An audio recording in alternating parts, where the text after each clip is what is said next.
me I gotta turn my thing on or I'm not official. I'm still under learning curve orders here. But let's go ahead and get started. Deb, how are you? Nice to see you. I'm good. Nice to see you too, Mayor. Good afternoon, Mayor and members of City Council. Before I begin today with our workshop discussion, I know most of you have met him already, but I'd like to formally introduce to you Andrew Damon, who's our new legislative analyst. Most of you, as I said, have already met and interacted with him, but I wanted to give you just a slight background about him. He comes to us from the Virginia General Assembly, where he most recently served as legislative assistant in the House of Delegates for Delegate Barry Knight for about the past 5 years or so.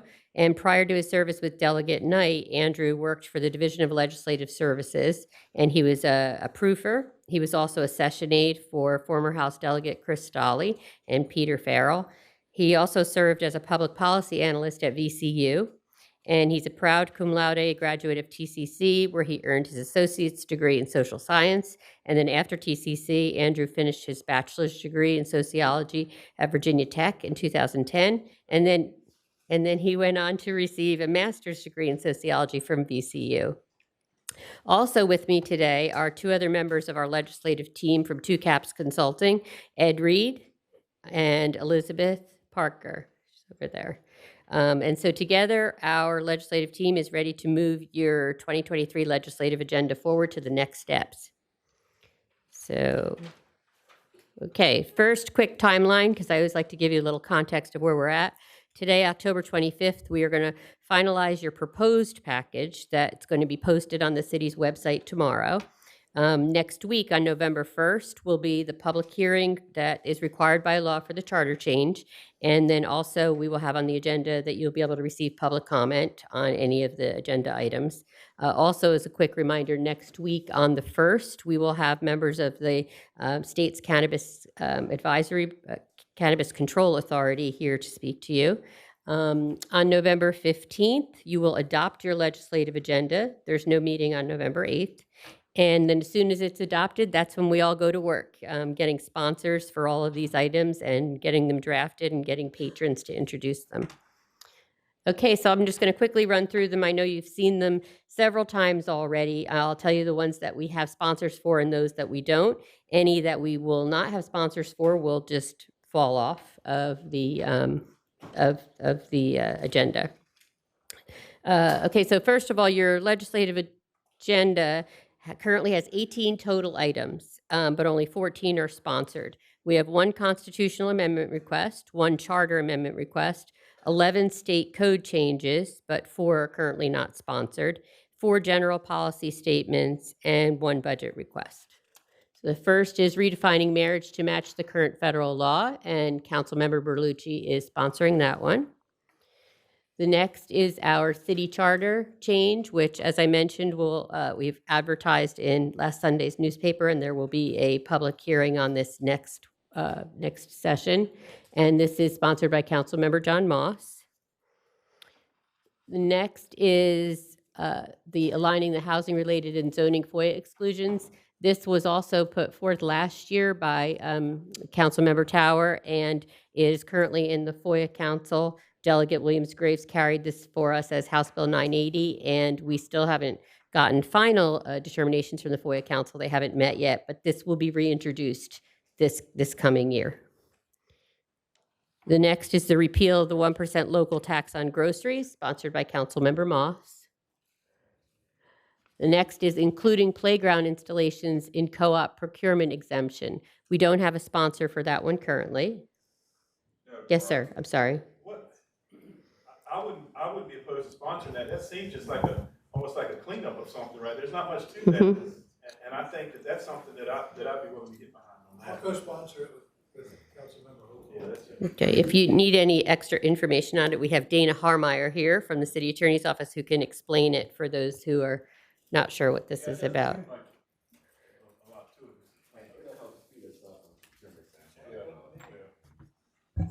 So generally, you cannot use cooperative procurement for construction or architectural engineering contracts. There are limited exceptions to include installation of field turf And so we think this proposal can piggyback off the current exemption for field turf. But we don't quite know because every once in a while a co-op proposal gets some pushback from the contractor community. So that's in essence what we're looking to do here. I think we would frame it as piggybacking the current exemption, but there's a possibility we get a strong reaction. Yeah, I'll be willing to sponsor that.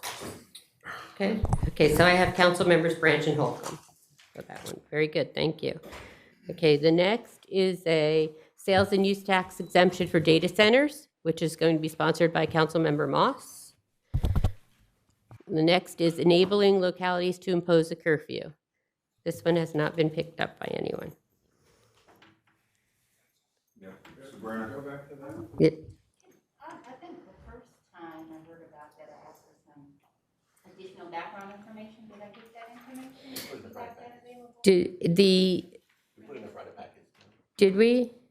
I think that we were supposed to get some information from either the police or the sheriff, but neither one of them, I don't know that it was really ready to go forward, if anyone wanted it to go forward.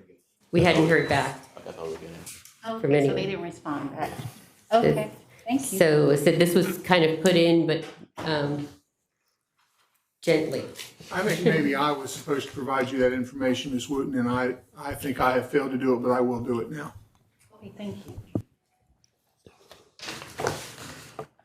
Okay, the next is the certification requirement for employees issuing permits. This came from the permitting department, and if you recall, it had to do with the fact that we are in a 3-year cycle. Within the 3-year cycle, nothing can be changed, and nothing can be changed in the building codes, but that they wanted to suspend the requirement for the people who were giving out permits so that we could get more employees to be able to give out permits. I don't know if there's anyone here who can speak to that one, or if there's anyone interested in learning more about that one. I would be willing to sponsor that if commensurate with that, we showed how we were going to use our experienced people to mentor and supervise the people that were operating with less experience. I think that somehow if you're going to push that, we need to be able to show how we're going to have some kind of mentoring to somehow we're going to have how we're going to have a quality control, because we are taking some risk, which I think you should be willing to take risk, but what's our risk mitigation on the supervision part? Because I think we're going to have that to get legislators to kind of say, hey, we're not putting standard compliance at risk, but I think it's doable. I'd sponsor that with that condition. Okay, I will put you on that, Mr. Moss, and then also get some more information, because this actually wouldn't be part of it would be part of the Virginia Code, but it would end up being something that was DHCD would have to do. So let me add in all those things that you just said. Thank you very much. All right, thank you. And a reminder to everybody before you chat, turn on R2D2 in front of you. Okay, the next several are pretty simple. This is a publication requirement for professional services, RFPs. This came from the Minority Business Council, sponsored by council members Miles and Rouse. This one also came from the Minority Business Council. My understanding would be easier for the contracts to be executed, again by council members Miles and Rouse. This is the obstruction of right-of-way violations. This was also last year, the RAC put this in, and Mr. Tower will be sponsoring it. This was carried last year by a delegate in another area, Sally Hudson, and it actually got some steam from some other jurisdictions, and they're interested in collaborating with us this year and bringing it back as well. And taxation on vaping and cannabis products, Mr. Tower. We're asking for, and this is also through several other cities are doing the same, asking the state to grant us the authority for local governments to have an excise tax on the sale of vaping products and the sale of cannabis and cannabis-related products. And leaving vehicles unattended and running prohibited. Yeah, right. This has come up before in the General Assembly, this has been brought up. There was a senator that brought it up in 2017. And I've heard from the police department. And I've heard from the police department about this. And if I could just hear a little bit of history on this particular one that was in the General Assembly and see if they have, if they've changed language or what it might, what it might do. Well, we just happen to have with us today someone who worked on this in the General Assembly in 2017, Ed Reed. Thank you, Ed Reed, Two Capitals Consultant, Mayor, members of council. Councilman Holcomb, Deb is correct. So in 2017, the bill was introduced by then Senator Dance at the request of the city of Richmond, and it was actually their police department who was requesting legislative change. It died on a party line vote in the Senate Committee on Transportation. However, it seemed like the pushback was there was no real way to enforce the bill on the law enforcement side. There were some amendments to the bill, as you can imagine, emergency vehicles, utility vehicles, they stay running all the time. So we had to exclude those in 2017. But that would be some likely pushback that you would get again in 2023. And, I think vehicles have evolved since 2017 in terms of electrical vehicles. And so there'll be other things that probably would have to be amended to ensure that this, didn't tie up people in certain situations. Well, I'd like to sponsor this, and like I say, I've heard from the police department about it, and in fact, this summer they had a situation where a citizen left the car running to run into the grocery store and left 2 children in the car, and now that you're getting criminal now, and they drove off, and luckily they were able to safely get the children back, but. This type of education, understanding of leaving your car running, it happens a lot. And listen, it's easy picking for folks to see a car sitting there running with the keys in it unlocked. And I'd be willing to sponsor that. Thank you. Thank you, Mr. Holcomb. Thank you. And that takes care of our Virginia Code items. Now we just have several policy statements. Support of certain resiliency issues, which was sponsored by Councilmember Henley. Cannabis retail sales and local control policy statements, sponsored by Council Members Wooten, Berlucci, and Tower. Affordable housing, sponsored by Council Members Wooten and Miles. And, yep, sorry. I'd like to co-sponsor that as well. Sure. I'd like to handle that as well. Okay, great. Over here. Put me on too. How about anybody not want to be on? Yeah, right. How about it's sponsored? By City Council? Okay, good. All right, that one will be sponsored by City Council now. And Women's Right to Reproductive Health Care, sponsored by Councilmember Rouse. Yes. Thank you. I'm proud to sponsor this reproductive health care policy statement. This has come from our Human Rights Commission, who unanimously voted on this, and we're quite proud of that. Today we have the chair who's in the room today, Ms. Carla Hesselton. Are there any other members in the room, part of the Human Rights Commission? No one here. Thank you for being here, but I'm proud to sponsor this. I know we have a liaison for this commission as well, so I know the liaison is Councilman Berlucci, and I'm not sure you want to be a co-sponsor, perhaps, on this bill. I was like, Mr. Tower, okay. Mr. Mayor, yes. Okay, if I could, I just want to make, if Mr. Rouse is finished, I just want to offer some thoughts.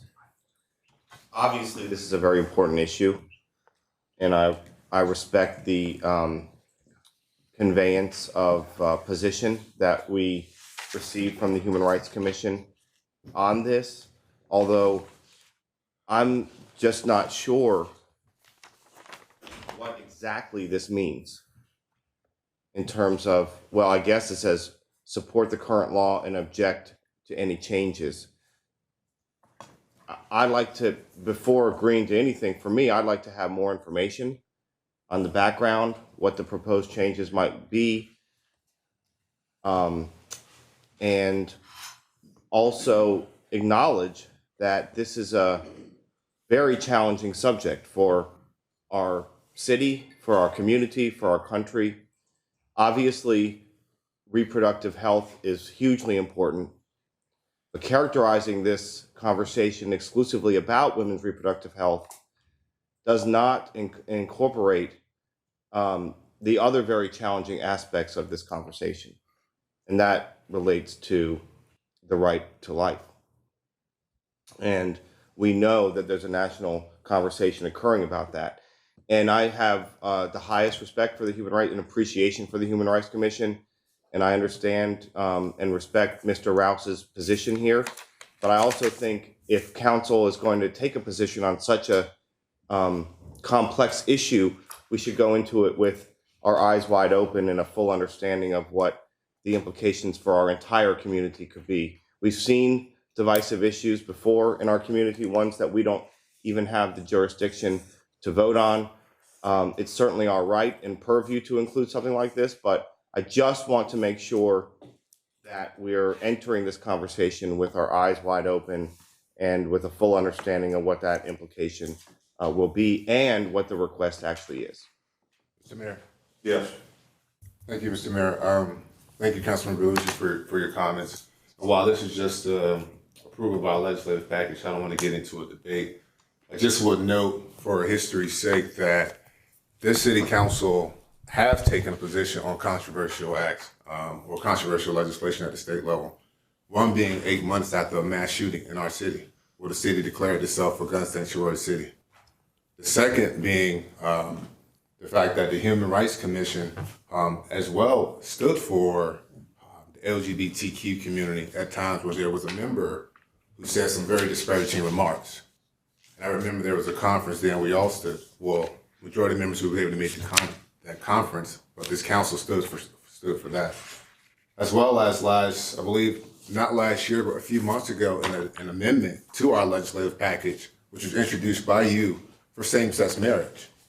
We all took a position on that and supported that without knowing what the understanding there were going to be a tremendous amount of debate at the state's level. Here's no difference. We have a policy coming from our Human Rights Commission. It's supposed to be a nonpartisan body here in our city, and they voted on this unanimously. And so I would hope it would be our aim to support this coming from our city, with the understanding that there will be debate at the state level. Thank you, Mr. Mayor. All right, once again, this is a controversial one, and there's a lot of things to be ironed out about it. But thank you for the civility of the conversation. Okay, we'll go ahead and move forward. Okay, thank you. And the next one is a budget request. We've requested $2 million from the state budget for the 531 Victims Memorial. Mayor Dyer, council members Berlucci and Wooten. You can include me on that one as well. And that's the whole council. Yeah, I think. Full council. Anybody object to being part of this by council? By council. Okay, great. Thank you very much. So my next slide was really for discussion and direction, but I think you've given me all the proper direction. Yes, sir. Mr. Mayor? Yes. Deb, I think it's important to articulate what next steps look like, and then in particular as well to articulate that once this is adopted, this is council's package, right? So the practice that we have is that nothing goes forward unless we have a sponsor, but once it's adopted, unless council does something otherwise, it's council's package, so that's how we'll advocate and lobby for it, so and give them the timeline and just kind of clarify anything on that end. Okay, correct. So right now, after the direction that you've given me and the ones that are sponsored, not sponsored, or have more sponsors, I will change all of that and put it into the proposed package, which, as I said, will be online tomorrow.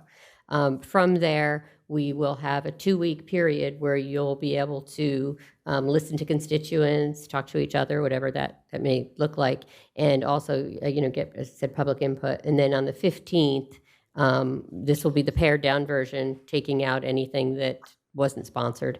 And then on the 15th, when you do adopt the final legislative agenda, that's when we go forward and get patrons in the General Assembly to patron all of these. And for ones, especially ones that are controversial, as you mentioned, we will keep you posted as to what happens, because we don't know what that's going to look like right now. And it would be surprising to me if nothing happened on those subjects. So as they do, we will come and talk to you each week, let you know, and then you'll give us guidance as to what we should advocate for or object to and move forward.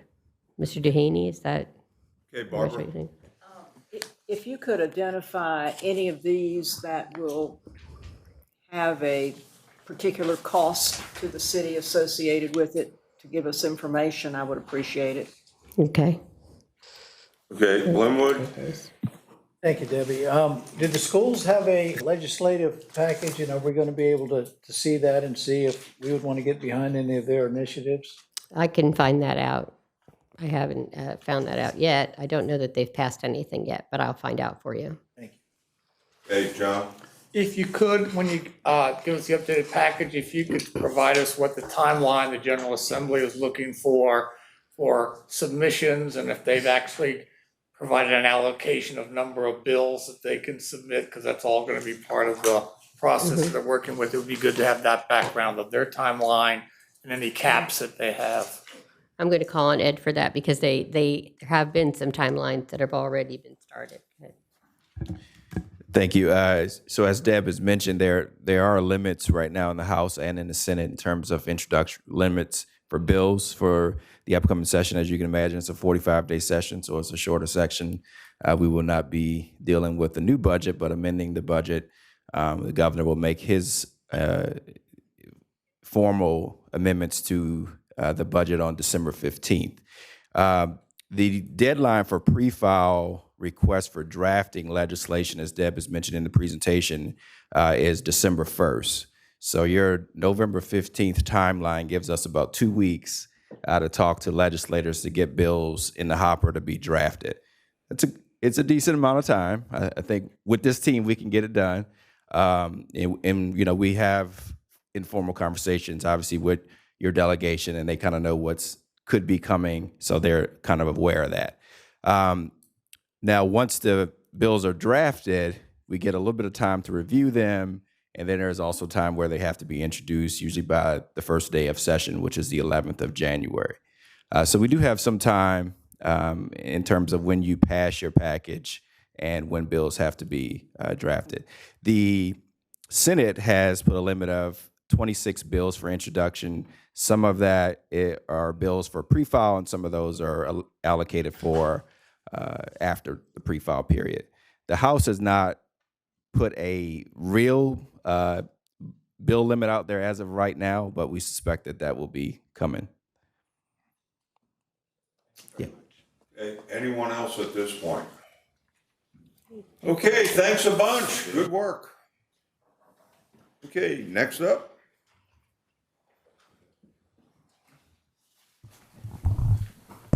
All right, so at the request of Mayor Dyer, at this time, Tiffany Russell, our communications director, will provide council a update and also a concept review and seek your guidance and direction on and possible signage for the 68th year anniversary, and also some guidance on what we can do to bring in our 60th year, which actually is on January 1. Correct. January 1, 2023. And again, before we get going, I think it's important to acknowledge Councilmember Henley for the idea to kind of acknowledge each month of this year, the 60th anniversary, and council got behind that with tremendous amount of support. So just looking forward to our 60th anniversary next year. Hey, welcome. How you doing? I'm good. Thank you for having me. It's always a pleasure to come and present communication plans and show you some great creative leading into the excitement of our 60th anniversary. And I echo what City Manager said. Councilmember Henley, it has been a joy to work on the Nostalgic VB video series. We have 2 more videos left to go, and it has built so much momentum leading into January. What I'm going to show you today is a bunch of creative concepts, and we have videos to also show you, which I'm really proud to say all of the creative you will see today was produced in-house, and many of the members of those creative teams are here today, so thank you to those in the audience who are joining us. So I definitely am looking forward to getting your input on the suggested visual identity for the 60th anniversary. We're going to talk about ways that the community can engage with us and participate in their local government as part of the celebration. We will look at also some new recruitment campaign ideas, which will maximize the 60th anniversary attention. And I think it is a great opportunity, a very strategic opportunity to drive awareness of the city of Virginia Beach as a premier place of employment. So like I mentioned, what have we done for the past month? We've brought joy to a lot of people, highlighting the success of Virginia Beach over the last 60 years who have led us to where we are today. We have highlighted so many of our community partners. We've honored a lot of community members, and we still have a few more to go over the next couple months.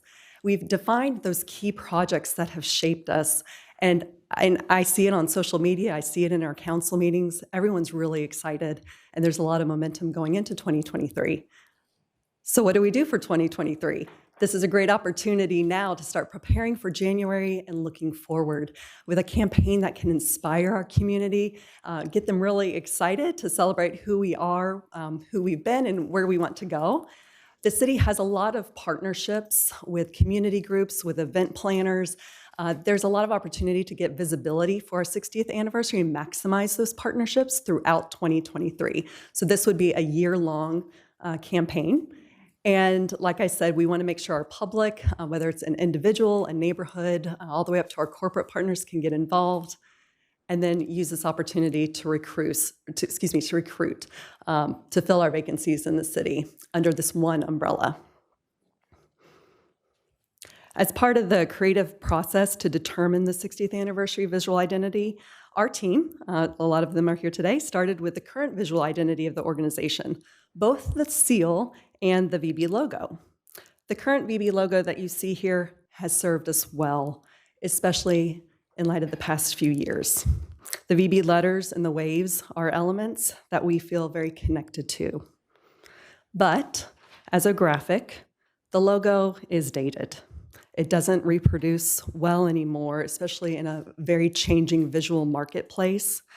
We also are concerned because some components of it are not ADA compliant in the digital space, specifically on mobile, when everyone's looking at content this big.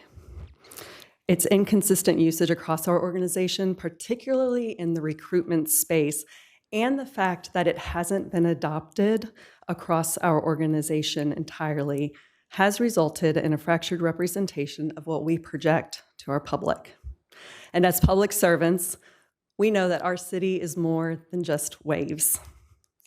The 60th anniversary provides us an opportunity to honor everything we've accomplished as a community during the last 60 years, hold on to the elements that unite us while being intentional and forward-thinking about the future. With that, this is a refreshed VB logo. It's created by Chona in Parks and Rec, so one of our employees who's here with us today. She's one of our creative brand managers and is also a member of the Inclusion and Diversity Council for the City of Virginia Beach. It is modern, it is bold.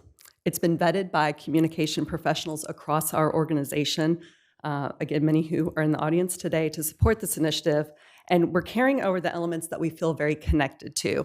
I want to know that that's really key in a brand refresh.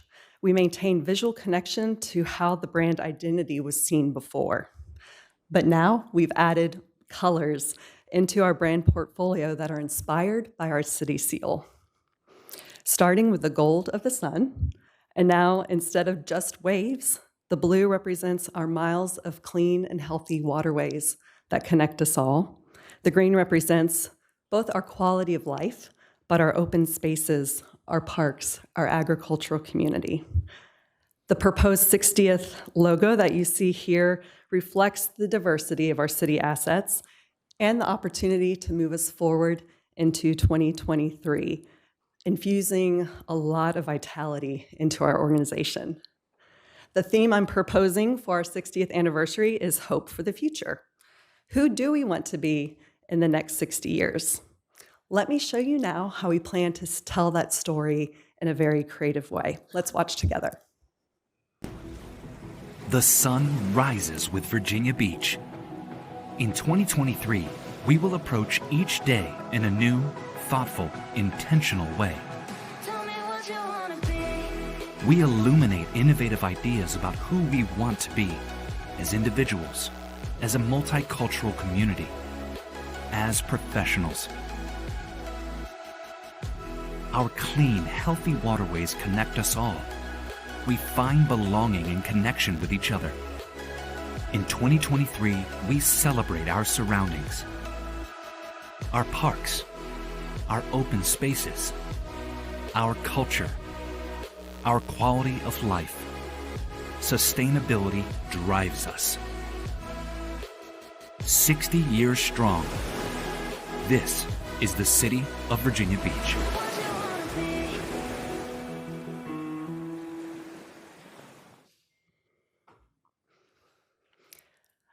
It's really important when we think about an anniversary celebration, like I mentioned, that every level of our organization, from that individual, the child, to the family, to the adult, the community groups, the faith-based organizations, our corporate partners, can see themselves and get involved. And again, I'm looking forward to your feedback at the end. I've got a lot of slides and creative to run through, these are just some ideas that I'd like for you to consider. And the first one, which is a really exciting activation that I'm going to talk about, is what I'm calling the Hope Wall. This will be an opportunity for our residents, our community, to be involved both in person and virtually. And here's an example or concept of what this could look like. So I reached out to our schools, and the schools are really excited about this, but what we would do is produce sticky notes. Anyone in our community can ask to be a part of this, create a collage where their community members can tell us, what do you hope for Virginia Beach in the next 60 years? We'll combine those together, and in a really neat activation, maybe we partner with Cultural Affairs. All of these thoughts, these dreams, these wishes can be put together in a really unique art activation. And so the next slide is just a picture. I think this is the New York Public Library. They had an artist work directly with Post-it, I say sticky notes. And this is something what we could do. We could do this virtually through a digital art display or an actual installation somewhere in our community. Another idea is to produce commemorative challenge coins. These are really popular, as we know, with our public safety and military partners. Council, these would be for you. When you're going out into the community and getting to know your constituents, and you're asking, what do you hope for Virginia Beach in the next 60 years? And this could be a really nice token as you're building relationships with those individuals in your districts or out in the community. Visually, this identity is really strong. It's disruptive, it's bright, it's modern. So a lot of the images that you'll see are just different ways we can bring that to life. And we'd actually be able to open source the 60 years to our community. So they would be able to use it in whatever makes sense for their business. So this is a look at what City Hall could look like, or even at events. So obviously, with the anniversary being on January 1, I thought, wouldn't it be neat if we could kick off the new year, ring in the new year, maybe partner with Last Night on the Town with a really neat activation. And then throughout the year, with all of our major festivals and events, we can have a strong presence there, work directly with the event coordinator to do unique activations, all the way down to December with our holiday lights. We could produce the 60th anniversary in holiday lights, had that displayed all throughout the city in 2023, and then end down at the boardwalk in December. A fun PR stunt would be to create onesies, and this is a really nice way that we can welcome future or new residents to Virginia Beach on January 1 and include a mayor's proclamation for our newest residents. We can also produce a lot of I'm going to say trending, hip, actually really exciting, modern apparel, promotional material, shirts like this. We can use these as giveaways at these events, at our recruitment events. We could sell them at cost. We could work with our retail partners to let them come up with their own apparel line. So these are just concepts, but really attractive. We obviously have a lot of buildings throughout the city that are city facilities, or what we could do is actually, again, open source the 60th logo, work with our civic leagues, our neighborhoods to have the visuals displayed all throughout the city.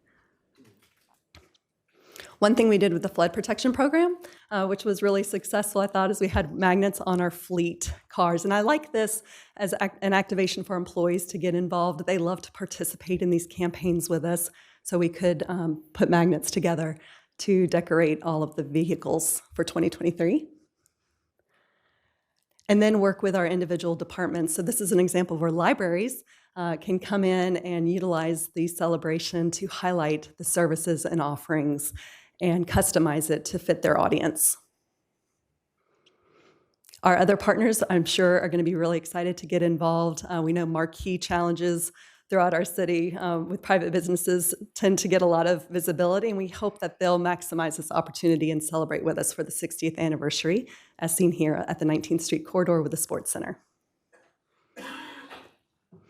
One concept, should you like this particular initiative, and based on conversations, I thought it was very fitting to a very grassroots effort to reach out to our community and offer reusable grocery bags.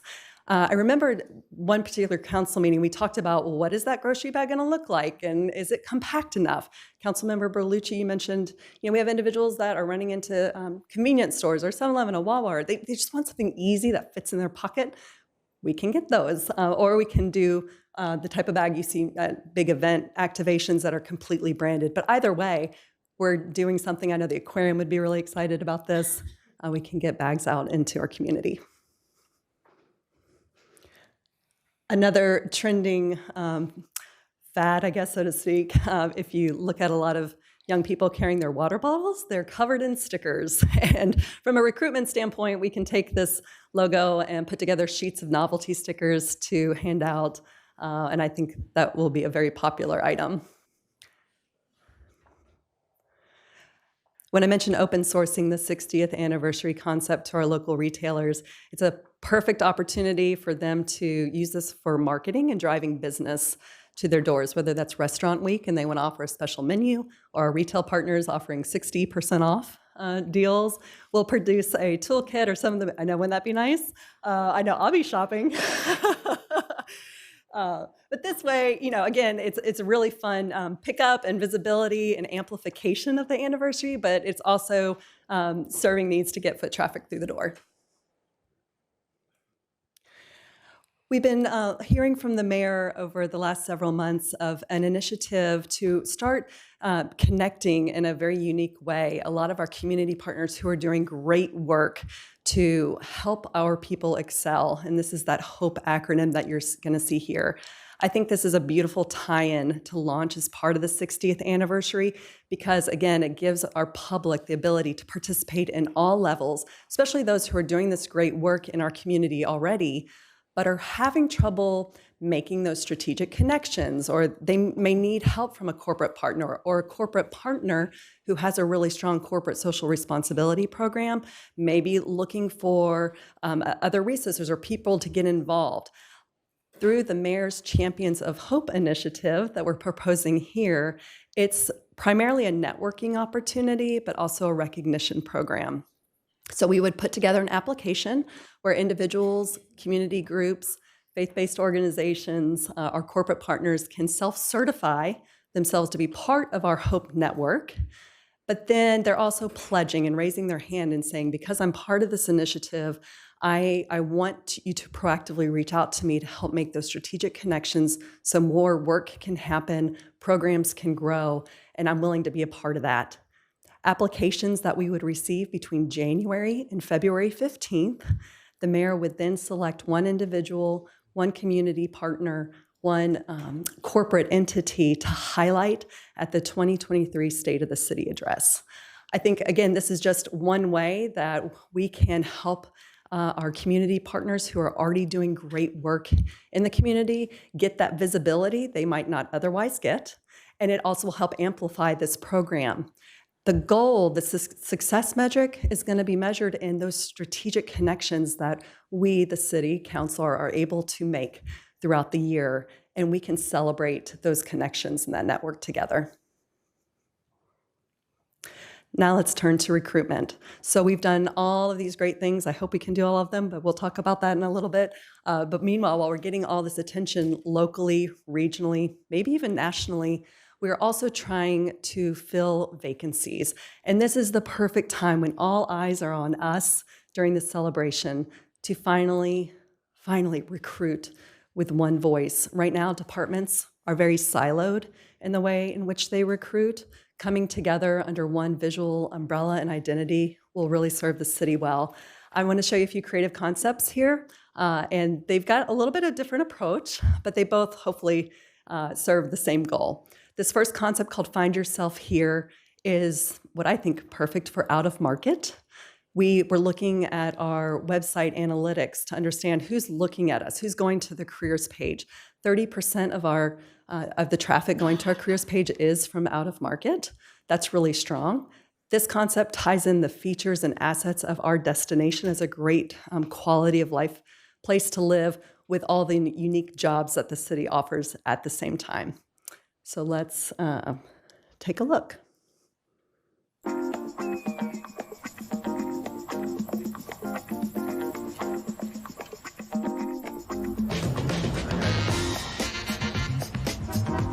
Find yourself here in Virginia Beach.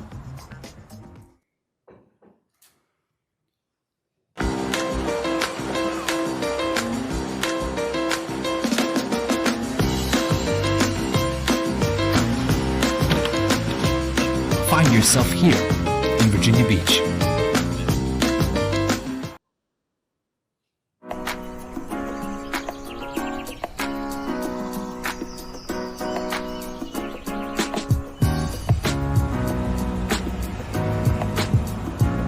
Find yourself here in Virginia Beach.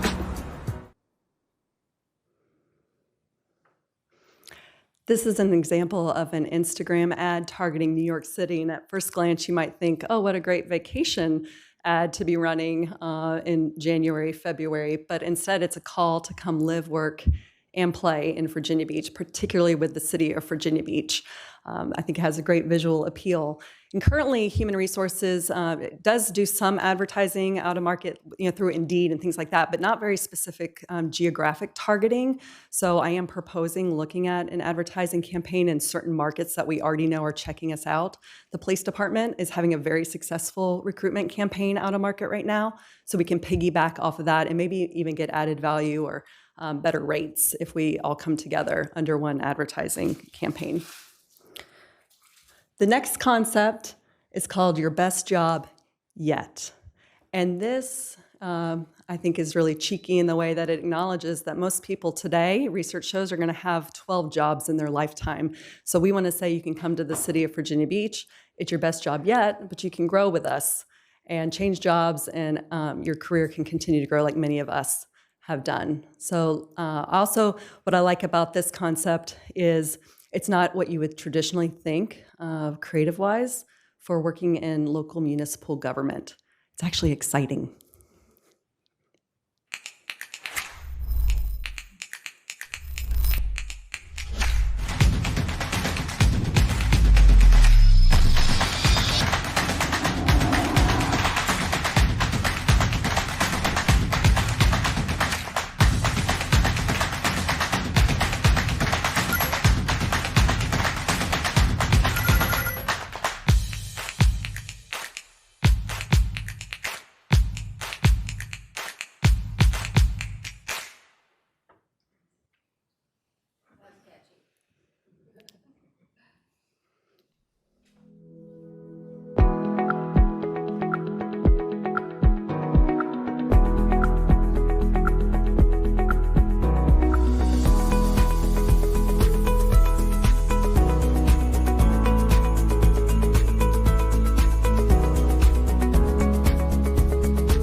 All of these are templates that each department would be able to customize to fit their specific needs.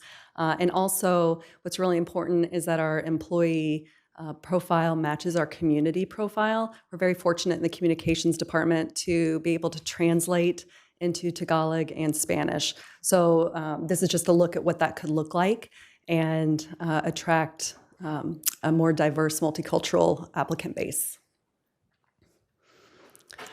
I think both work really well in this space. Thanks. Isn't that good? I was in a meeting with our legal team and Deputy City Attorney Chris Boynton. I said, why do you like working for the city? And he said, Tiffany, be honest, I get to focus on the actual profession of law instead of the business of law. I thought that was really strong, and it's true. There's plenty of work to do here with the city and a lot of diverse, exciting, and challenging work. So we could A/B test both of these campaigns and see what drives more applications, but I just thought this was a really good example of what it could look like, especially using the refreshed logo at the bottom. We also know that applicants, when they go to our website, most of them are coming through organically. They're going to Google search, they're typing in jobs in Virginia Beach. A lot of them are typing in work from home jobs, Virginia Beach. That is one of the #1 trending search engine keywords. So we're paying attention to what people are looking for. With the new virginiabeach.gov website, we'll have a blog that we can now use for recruitment purposes. And these are just some examples of headlines from a search engine optimization standpoint that will help drive people to spend a little bit more time looking at careers with the city, not just going straight to the application, but will drive interest. So really excited to maybe adjust, improve our strategy there. And the communications department is in lockstep with HR on this. So these are just a few examples here. Finally, another strategy that is currently not being done, but is a really strong opportunity for the city, is to invest in a software that would allow our employees to share exclusive content just for them out into the social space. And this software is incredible because it'll track the ROI and the investment and the direct attribution of that share back. We're looking at where are people coming from when they go to the career section of the website. When I saw the research that showed that employee leads will drive 7 times more leads than another kind of lead, that really caught my attention. I think any one of you that own a business, if someone said to you, hey, I can bring you 7 times more business, wouldn't you go, yeah, I'm interested. Tell me more about that. So there is a tool out there. We would love to see an investment in this. It is innovative breakthrough software for municipalities to be doing this type or this next level of marketing using what we call social selling. And so we're looking at possibly a 6-year contract with this tool. My hope is that it would be the #1 driver of leads from across all of the tactics that we're doing right now to drive applicants. It's currently not funded, but this would be something, should council want to direct the city manager to use vacancy savings, we could use this for this recruitment and retention tool. And I'm going to wrap up with just a few more visuals. I'm really excited that Human Resources has a dedicated FTE to start hitting the ground, going to college campuses to talk about jobs with the city. So with the 60-year anniversary, we can brand a lot of material for them as they hit the road for these boots on the ground type events, from our vehicles to tents. And even thinking about all the events that we have where we can get visibility, we can knock out a lot of birds with one stone here. We can ask people, are you interested in learning more about jobs with the city? Are you a visitor? Would you like to subscribe to our vacation guide? So now we're building the database for our visitors here. And if they're local, would you like to subscribe to city news? So we can ask all of these things and build a following, which is really important. Right now we have just over 5,000 residents subscribing to our city news. We'd like to improve that. This would be a great opportunity to do that. And then finally, from a recruitment standpoint and the 60th anniversary, it doesn't just stop when somebody gets the official offer. I'd like to see the creative and the excitement and the momentum building through all the way to their first day of hire. And so this is an example of a welcome kit for a new employee that comes on board with the City of Virginia Beach in 2023. And again, it's really that full circle approach to recruitment and retention. I do think that this identity, this refreshed logo, which again, I'm very thankful to our creative team in-house that put this together, It has so much momentum behind it internally. I think it has the opportunity to be more widely, if not 100% adopted by our organization. And here's just a look at what that could look like. It's really important that our brand is tight. That's best practice. And like I said, some departments are outside of our branding right now. So we can really start 2023 with a beautiful brand package to roll out. In terms of next steps, I've shown y'all a lot here, some creative, some fun things we can do or not do. I'd love to hear from you, and that will help me reach out to vendor partners and get some pricing on some of the tactics that I showed you, put together what a budget and a timeline could look like, and I can include that in a Friday package for your consideration. I would need to move pretty quickly as January is quickly approaching. And so some of these things I want to make sure from a timeline standpoint we're able to activate. With that, I'd love to hear from you. And Mayor, we could start with you. I'd love to get your thoughts. I'll tell you, and I tell you what, appreciate it. It's obviously a lot of hard work, went into this, a lot of thought, and we got a story to tell in Virginia Beach that I don't think has been told to the full extent it can be. We found out over the years what a remarkable city we are. It's the people of Virginia Beach that are the true strength of Virginia Beach. The people that live here, work here, have their businesses here. And there are many, many good stories that we could be telling that really better define us in terms of who we are as a community. I'd like to, get into this little thing and how we got into the hope concept and, how that word, came around. A number of years ago, a bunch of, interfaith folks, we were getting together at the ocean front, talking about the youth violence program that, plagues our communities. And there was a remarkable guy there that I am totally impressed with. I'm sorry he can't be here today, but you will meet him. His name is Ronnie McAdoo, and a lot of people know of him. He was a legend. He's in the Hall of Fame out of ODU, one of the most prolific scorers in the history of ODU. Let's see, 1,776 career points.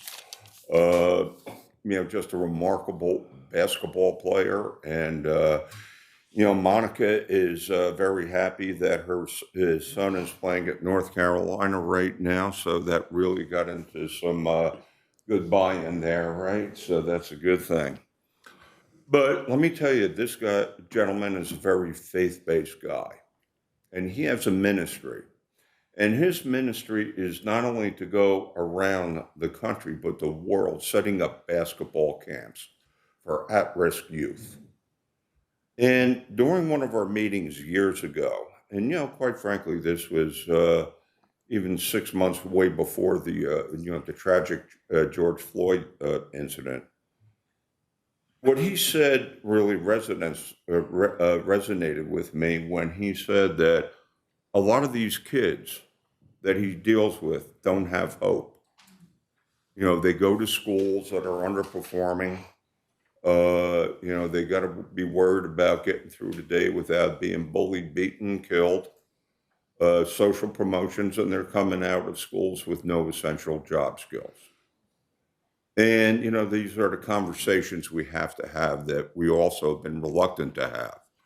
As we talk about the mayors, whether it be nationally or Commonwealth or locally, we're talking about crime having no borders, and we're all in this together. And, but once again, when this word hope kind of stuck with me for a while, because, being a practice physical therapy clinician and being out there in public, we run into a lot of people, youth and families that don't have hope, and that is an underlying cause to a lot of the social ills that we are confronting as a nation, but also as a region. And as you know, I've been working with the other mayors in the 7-5 7. And a lot of the problems are very, very, very similar. And we're all looking for what I think is a common beacon, a word that everyone can agree on, looking for hope. And, it keeps on popping up all over the place. It's part of Judeo-Christian Outreach's funding thing. Hope is one of the words. The city managers in the 757, as far as the gang initiative that we have going on with all the mayors, they did an analysis about the problems. We'll cover that at another time. This meeting is staying positive. The first word is hopelessness. A lot of people feeling hopeless. Monica went and did interviews in our jail. Hopelessness came out. Hope is a word that is an achievable function that we can do if we can restore hope. Because once again, when gun violence happens, when they call 911, it's already too late. What could we do to start stemming the tide? And, this is a project that's not going to be done immediately. If there were simple solutions to the problems we're facing, it would have been done decades ago, hundreds of years ago. But once again, it's how we do it. We can't, as a city, or we can't, as a city, fix the problems nationally throughout the Commonwealth, but we can start right here in Virginia Beach. And so this concept of hope, a couple of years ago, we started the concept of the Idea Commission, inclusion, diversity, equity, and accessibility, with our dear friend, soon-to-be colleague, Dr. Amelia Ross Hammond. And we had a couple focus groups by members, a very diverse mosaic of the community. And, as Mr. Bellucci often says, the number one problem we have is mental health. And that is the root of a lot of the problems that we as a society have been encountering.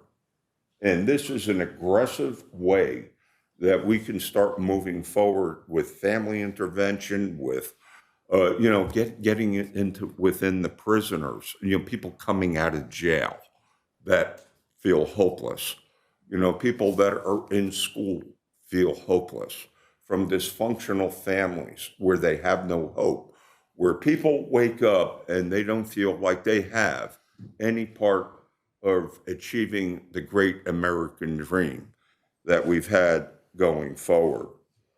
And so we came up with another group. I was dealing with a dear friend, Venus Marshall, in a group. We were talking about education programs and everything, and that brought up the word hope.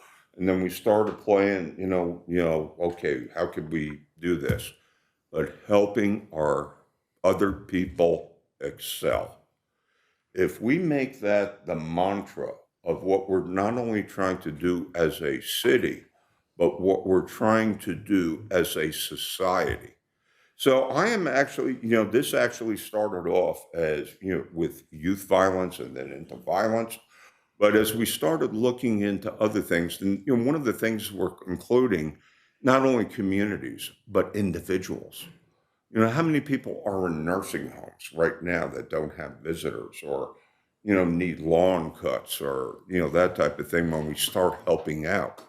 We saw this as a city when we were doing the COVID shots at the convention center and saw people bringing in elderly people to help get their shots.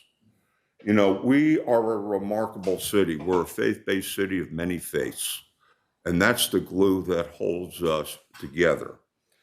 And, but once again, we've had, some things happen to us when we were talking to Governor Northam about opening the beaches. And, it took a little bit of negotiating. We talked about protecting the vulnerable from the disease entity itself. But then we went into what we called the collateral consequences of COVID, which was anxiety, depression, suicide, alcohol, drug abuse, domestic abuse. We went into this stuff. But once again, it's out there. How many veterans do we have living in Virginia Beach with PTSD that are a high suicide thing? They feel hopelessness. So, but once again, we thought about a type of situation where if we marshaled the resources that we have, and the thing that we have discussed, we've been discussing, we've already been doing a lot of the things that we're going to be talking about doing in the future. And, we're in that unique position. When you think about what Todd Walker is doing with the Judeo-Christian Outreach Center, where you think about there's a young lady that we referenced, when we think about the faith-based organizations, but also the nonprofits that really can come out and help, especially if we can get them corporate sponsorships. We maybe set this up later as a 501c3, because once again, government doesn't always have the total resources to help out the faith-based organizations like Sherry Johnson has, Giving with a Golden Hand and other groups that are out there. Government can't do it all, but people know that their communities are in their communities. Sherry is out there. She was out there for years, giving away diapers, giving away baby clothes, feeding hungry people. And unfortunately, her family was a victim, of a brutal crime. There are many, many other examples out there. In our audience today is Shani Uhrman, who during the COVID closed down her restaurant and had manufactured and hand solution, paper towels, getting food to people, totally reorganized her restaurant to be out there helping. Another one of those stories of positivity. Danette Crawford, last Saturday, I went to the 33rd anniversary of a group called Joy Ministries. And you know what they do? They've been going out without fanfare or notice and give tutoring to people, at-risk children at Twin Canal and other areas. People are out there doing this stuff. Todd Walker with JCOH. And another thing I went to recently was a thing called the Commonwealth Challenge. And what the Army was doing, they were taking kids that drop out of high school. I was shocked to find out 10,000 children drop out of high school every year in the Commonwealth of Virginia. And they set them up in a military type academy. They help them get their GEDs. I went to a graduation of them, and these kids got their high school diplomas through alternative programs. And there was a young man that came up and spoke as an inspirational speaker. And he got up there and he was considered one of the really local experts on cybersecurity. And then he opened up and said, I learned about cybersecurity during my 12 years of incarceration. And during that time, he took advantage of it. He said, I made mistakes as a youth, and he was able to come. Now he has hope. So, but once again, I think what we do have here is a remarkable opportunity to demonstrate what we are, who we are as a city. And wouldn't it be great if Virginia Beach got known? Once again, we have a lighthouse as part of our symbol over time. If that we got known as a beacon of hope and, providing paths to people, mentorships to risk that youth, mental health services. And another big component of this that was identified by the Idea Commission was things that we're aware of that every city is having problems with.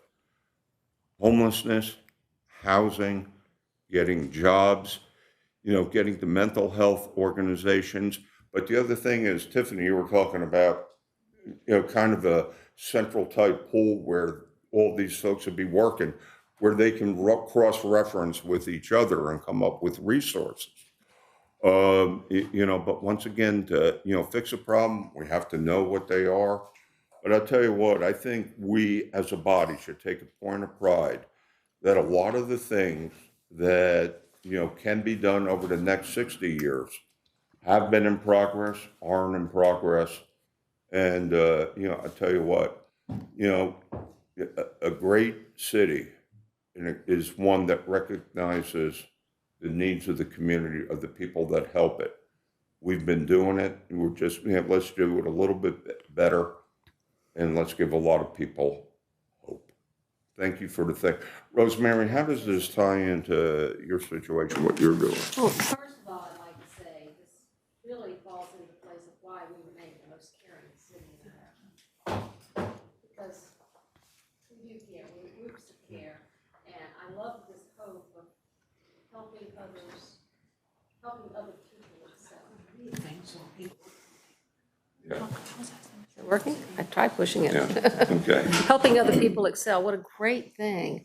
And it's always the acts of random kindness and getting people to be thinking like this. I think it's an incredible message, Bobby, I really do. And working with the youth violence prevention group, we've been finding out that what causes the violence is the lack of hope. That they were raised in a family that may not have been much of a family, dysfunctional. They weren't succeeding in school. They had to turn to peers for acceptance, and rather than their older people and teachers and other people to see how they could do better. And their acceptance was not always based on good activities, it was based on bad activities.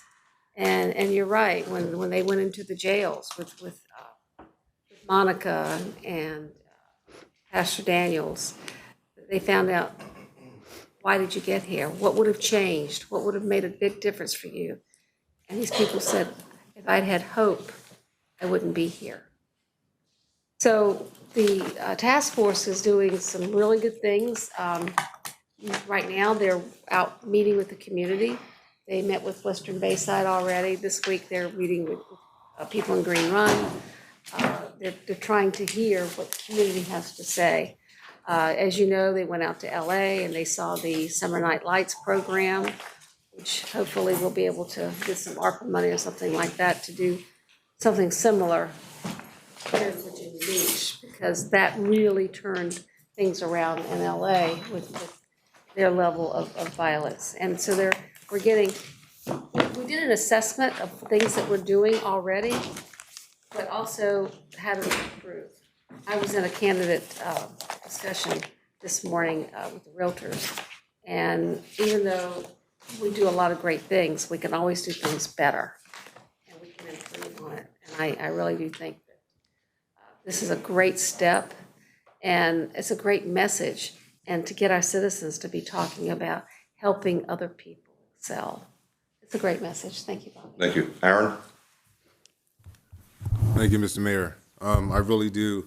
First of all, thank you, Tiffany, for all the work that you've done with all the ideas that you have. So I got some input on that in a moment. Thank you also, Mr. Shapiro. Mrs. Shapiro, you have, your name's been mentioned quite a few times. Everybody who's worked on this hope. Mr. Mayor, I do think this is a great idea. And I think it's something I definitely can support. But I also want to reiterate, though, one of the worst things you can do is give a community false hope. And that is with the lack of action. We talk about the Youth Violence Prevention Program. You brought up Pastor Daniels in Western Bayside.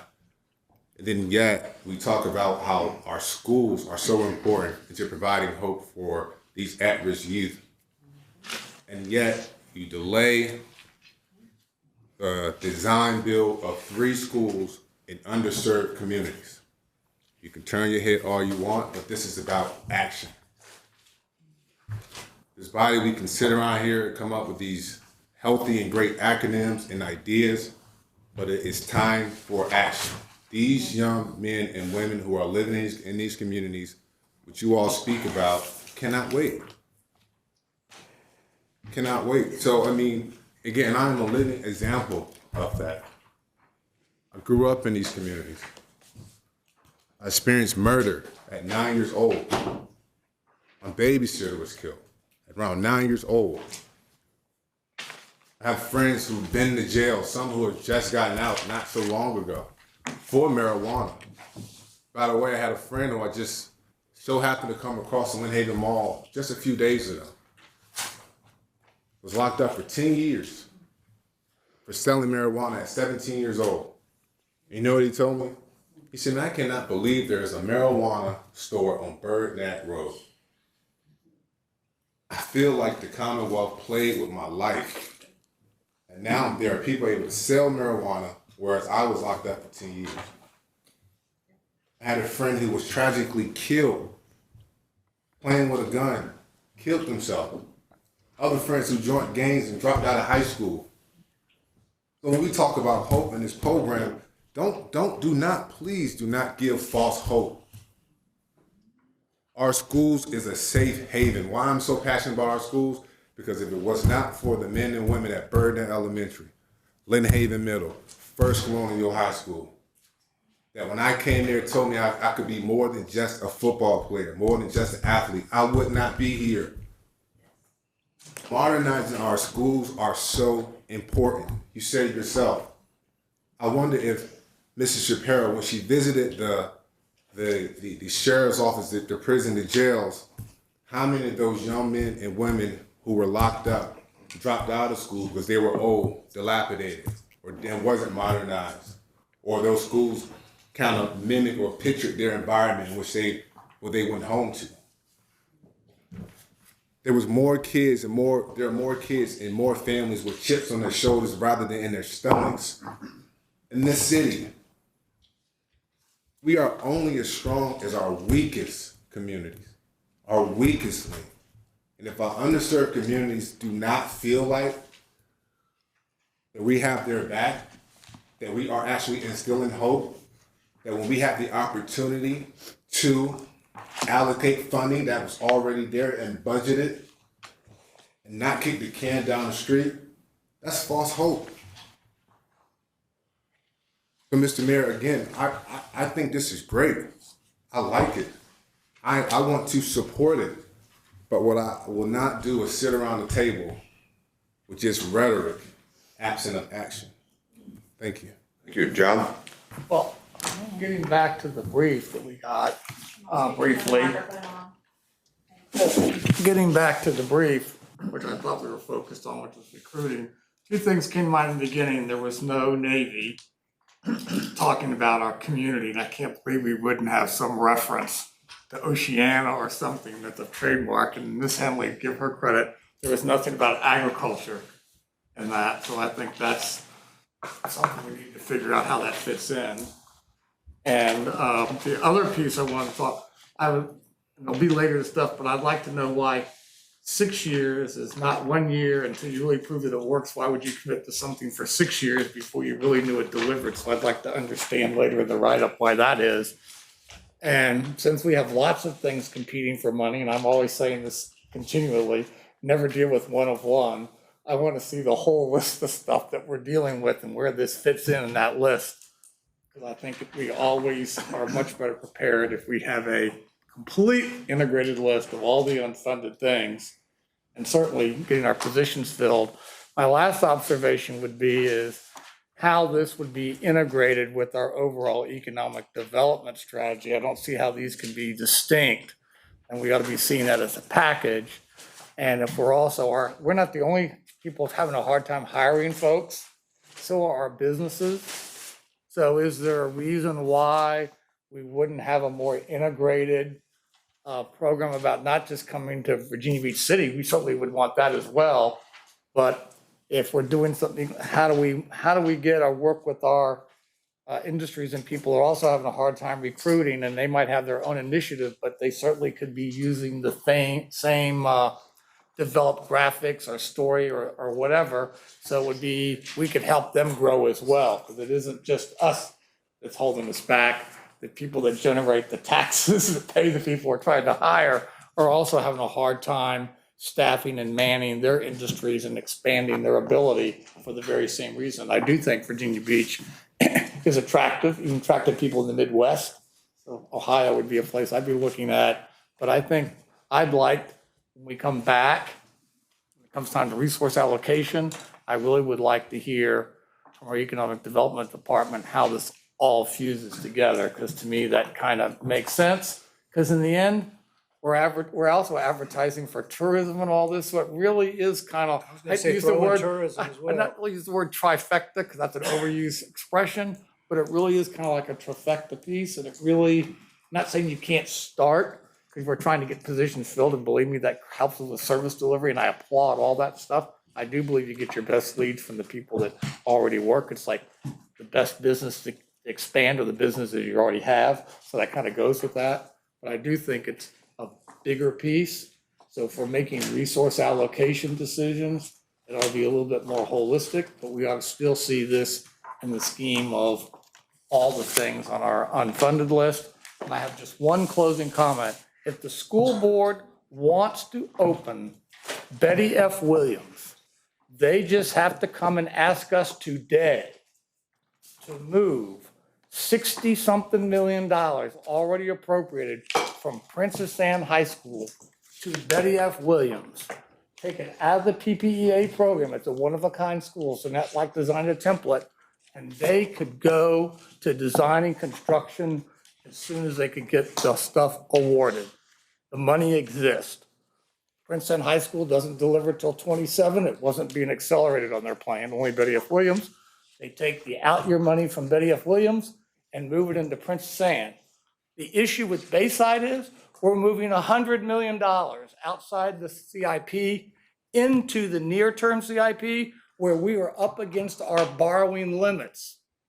So until we know that that isn't going to affect our bond rating, to go and commit to spending that money. But if Betty F. Williams is their issue, if they are so concerned, they have the ability to act if they don't have their ego vested in that PPPA to get the money and build that school tomorrow or as soon as they can develop the contract. So I am tired of hearing that we are disadvantaging people. The school board is failing to use the money they have in an expeditious manner to deliver that school. Okay, at this point, could we just like stick on the topic, this is a sidebar, we cannot, could we bring this up during council comments in a few minutes? Mr. Mayor, I mean, that was a pretty strong statement, and so I think it requires a rebuttal. Last time I checked, the school board is his own entity. They have their own priorities, and when they brought us a PPEA for a design of 3 schools, all we have to do is approve it. Now, when you're not talking about debt capacities and different things of that nature, debt capacity was never brought up when we were talking about buying a hotel. It was never brought up when we was appealing a lawsuit. It was never brought up when you sit here and bought a piece of property off of Norfolk Avenue for over $11 million. Were you talking about debt capacity then? No. As I recall, also, Mr. Moss, you have a conflict, so you can't even speak on schools. So I mean, let's pump your brakes here. Let's keep the facts straight. The PPA, all it did was design schools. And most of y'all should know you've been here quite some time. Some of y'all been here since the school been open. The fact of the matter remains is that when that school becomes, let me get the facts right. When that school, the designs of that construction of that school come before a council, you have to have the designs first to know how that construction cost will affect the debt metrics. So without understanding what the designs are, how you know what you're building? So how you know if that's going to affect the debt capacity? So stop it. Okay. I hear from, hold on, Mr. Mayor, I'm not finished. Okay. Because I've heard from the community. You know why? Because I'm in the community. As the kids like to say, I'm in these streets. I know what's going on. I'm out here.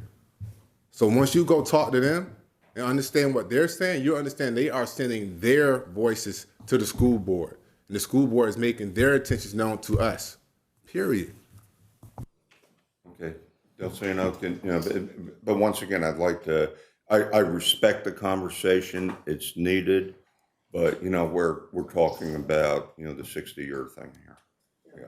Thank you, Mr. Mayor, and I apologize for being late. I thank you all for your concerns about my mom. She's still in the hospital, but she's stable now, so thank you all.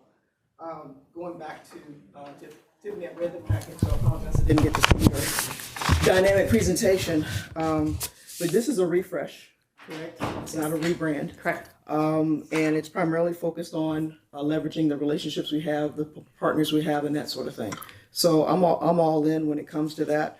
Because particularly a lot of folks just don't realize how many partners we do have. So if we could really profile some of those partnerships, particularly those that may be more unsung than others, I think it'd be a good time to talk about VB Strong and that effort. I know we have the office space over in Lansdowne. Let's highlight some of the good work that's being done there. So, and then public participation, that's my DNA. So if council's okay with that, I wouldn't mind working alongside Tiffany on some of these issues and initiatives, because this is my passion and this is what I do, if council is okay with that, Mr. Mayor. Oh, yeah. And if I could just, make a point to Mr. Moss's comment about, how does this thing going to affect economic development?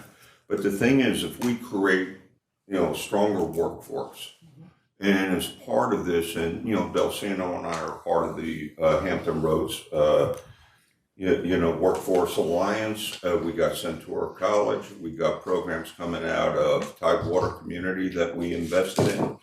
Not everybody is destined for college.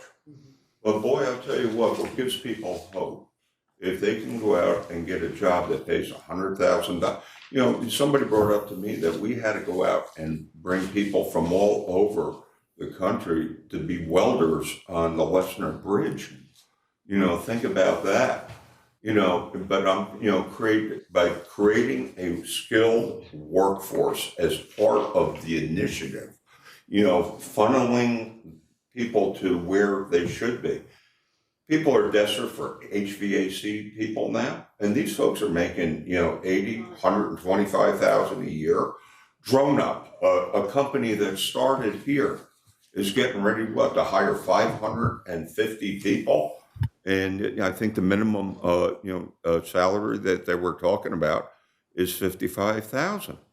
So, but once again, John, I think the thing is, as when we talk about housing, and we also had a very robust, Mr. Dehaney can tell you at the Hampton Roads Planning Commission, housing is now definitely a priority on the radar. It's on the thing with Harumfa for military housing needs and everything. But the thing is, if, as part of our initiatives that we hope to finance as the city during our next 60 years, if we're able to concurrently address, these gaps that we have right now, it's a win-win. And yes, and we thank, Delcino for helping us out here. But when we're talking about, once she cycles off, is to, set up the 50C3s and, unify things and get the education component going and, find the corporate sponsorships and, really be proactive with this.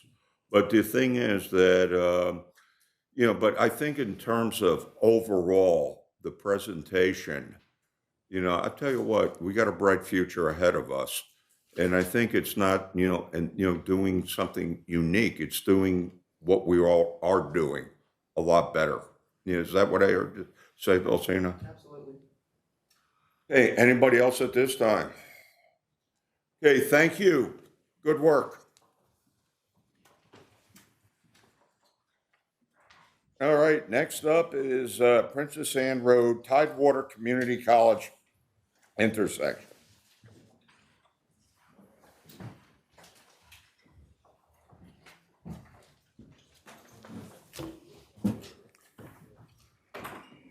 Mr. Mayor, while we're getting ready for this next presentation, I just want to notify council I will be leaving early. I have some youth I need to go mentor. Okay, thank you, Mr. Rouse.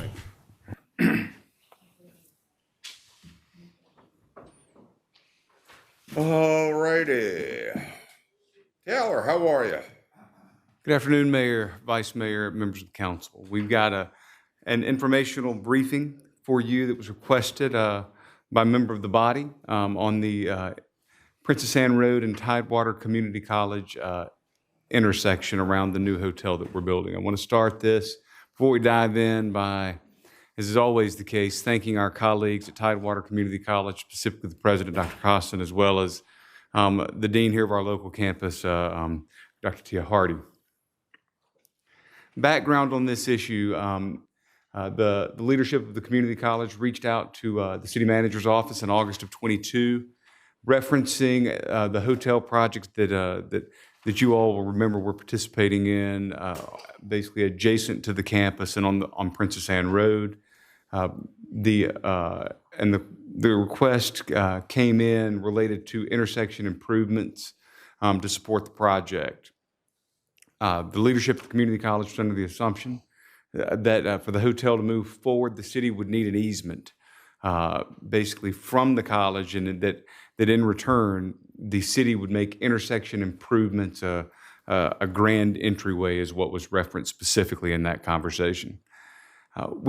Through some research, we do find it possible, and in some cases probable, that prior members of the administrative team here, it's important to know that not Mr. Duhaney, but prior to Mr. Duhaney's term, that there were commitments made by staff or communicated on by staff that was necessary, and that the intersection improvement was a possibility as part of the hotel project. And it's important for me to note at this point, before we go forward, that's not something that that you all were briefed on. That is not something that will likely ring a bell with any of you. However, as we were laying out the CIPs for the project, we do see that that there was Princess Anne Road TCC intersection improvements, that looking specifically at the fiscal year 2019-2020 capital improvement plan, there was $250,000 earmarked for design and just over $1.2 million for construction that was thought to be completed in fiscal years 22 and 23. And these funds were programmed in the out years of the CIP. Due to the pandemic, and is reflected in the appropriate budgets, programmed funding was delayed 1 year, with construction estimated for completion in 23 and 24. And just to give you a refresher on where we are, I'll step around and be off mic for just a moment. I'll turn it this way so that hopefully the public can still hear me. So you can see we have Princess Anne Road, Tidewater Community College behind it, and the proposed first phase hotel site, along with the restaurant parcel on the front. And you can see a road, Community College Place. You all probably can't read that from back there, but Community College Place accessing the campus. And then you can see some utilities infrastructure, and then what was thought to be on the south, where a new intersection for the community college entrance to the Virginia Beach campus might go. So, continuing our background. Yeah. Yes, sir. That's just proposed, that intersection right there, because I travel that road frequently, and let me tell you something, the Lansdowne High School field's getting a lot of attention, especially during track and field, and it's not unusual to have people up on that berm right there. Turn it up. Up on that berm, have families on that berm watching the track and field events, and I don't know how critical it would be having an intersection right there, because if you take a look at that is right on the berm where those kids, parents, and fans are sitting and watching. Yes, sir, and like I say, backing up, that's where we would say this is something that likely was discussed at the staff level, but as it's not ringing a bell with you, this is not something that ever made it to council for conversation. But as we continue the background, this is where I say city staff could not find, at the manager's direction, we did a thorough scrubbing, and staff is not able to find any city council action, agreement, or plans that would obligate us to this activity. Also, during the fiscal year 22-23 CIP budget process, as we were working to ensure that we delivered a budget that was and more importantly, a tax rate that was consistent with your wishes and your desires, also that showed that we were appropriately responding to inflation that was present in the market that we're still working through now. City council, or excuse me, staff scrubbed the CIP for anything that didn't align specifically to your strategic plans. And so this project, where we could not find any action on your behalf directing us to do it, and because it was not aligned with any past strategic plans, clearly stated city council priorities, or our master transportation plan, this was one of the many projects that staff recommended to you all not be funded. And so, and as a result, that money that was earmarked for this use was then spread throughout the CIP to meet other needs specifically related to cost associated with inflation. With that, Mayor, I'm happy to stop and take any questions. I don't have any questions, but I would like to talk about the reason why I requested this presentation to be brought before council. We're gonna get a sign that says keep. I wanted to bring this matter before council. It's on. Activated by voice. Now it is. Technology is a blessing and a curse. So, Thank you, Sabrina, I'm sorry. thank you, Taylor, for that information. What I would like to do first, this project, as many of you know, preceded me, was certainly with Mayor Dyer. I inherited this project, which I was happy to do so.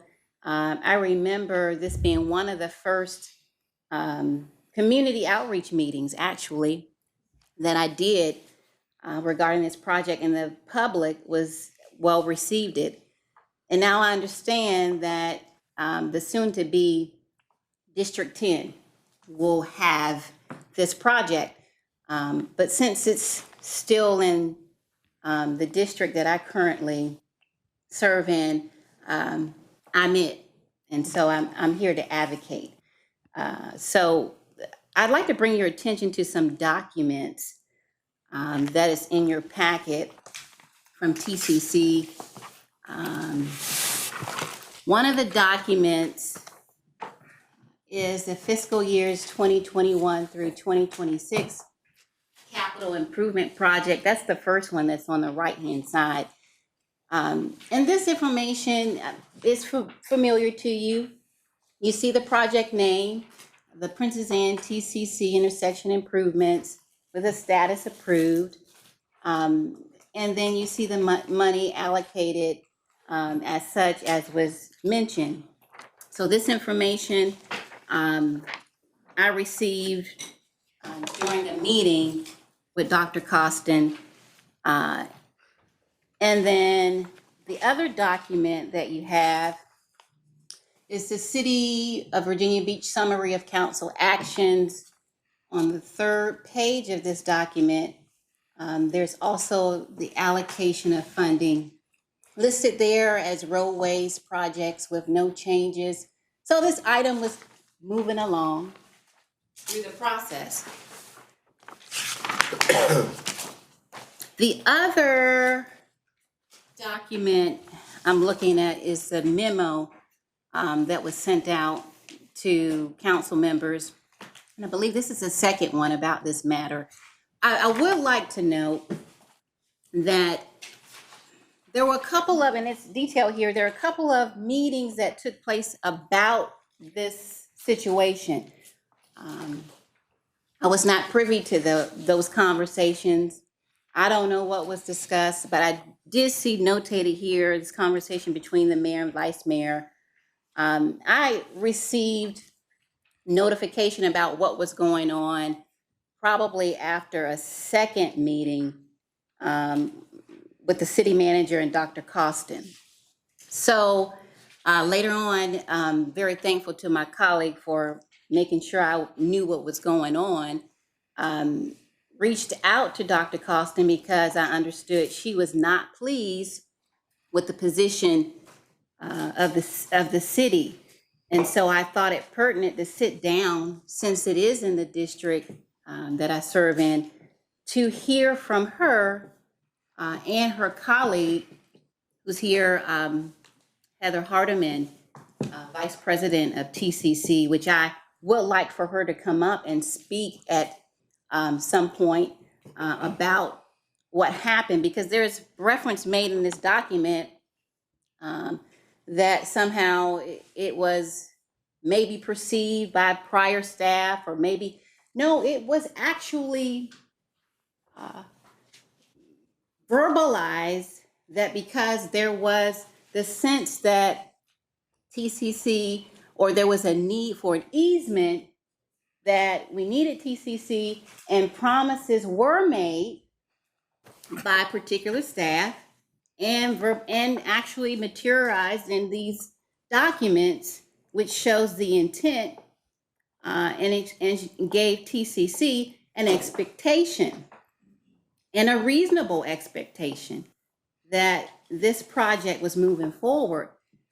And so once the information came out that we didn't need TCC, from my perspective, and this is me looking at the documentation, hearing bits and pieces, still not really knowing what's actually going on with the project, it seemed to me, once you found out, or whoever found out TCC was not needed, then the project dropped. So it's interesting to me. I don't think that's the best course, of doing business. I know TCC is a trusted partner of the city of Virginia Beach. I know here in this document it states there's no formal agreement. There's, in essence saying we don't have to do it. And you're right, we don't have to. But the documentation that I see here, and it didn't, this information again was presented at the meeting. When I saw it, it gave me pause, because as a business person, I understand how to do business. And so if I'm having a meeting, I need to do business with an entity, there are conversations had that need to take place. Agreements were made verbally, and then it comes up, with the documentation. There is a sense of, I guess, need to address that, to stand by that. Some folks call it a firm handshake. But there was some sense that this project was going forward. Even when I had the meeting with Dr. Costin, and she's out of town, she couldn't be here today. There was a sense they were working with the staff and the process to get this done. So it's not something that we, thought would have happened or should know. This is a process that was actually going on unbeknownst to most of us, but it was still occurring. And so TCC has an expectation, and rightly so. And as their council member, I'm here to bring that to your attention and also advocate on their behalf.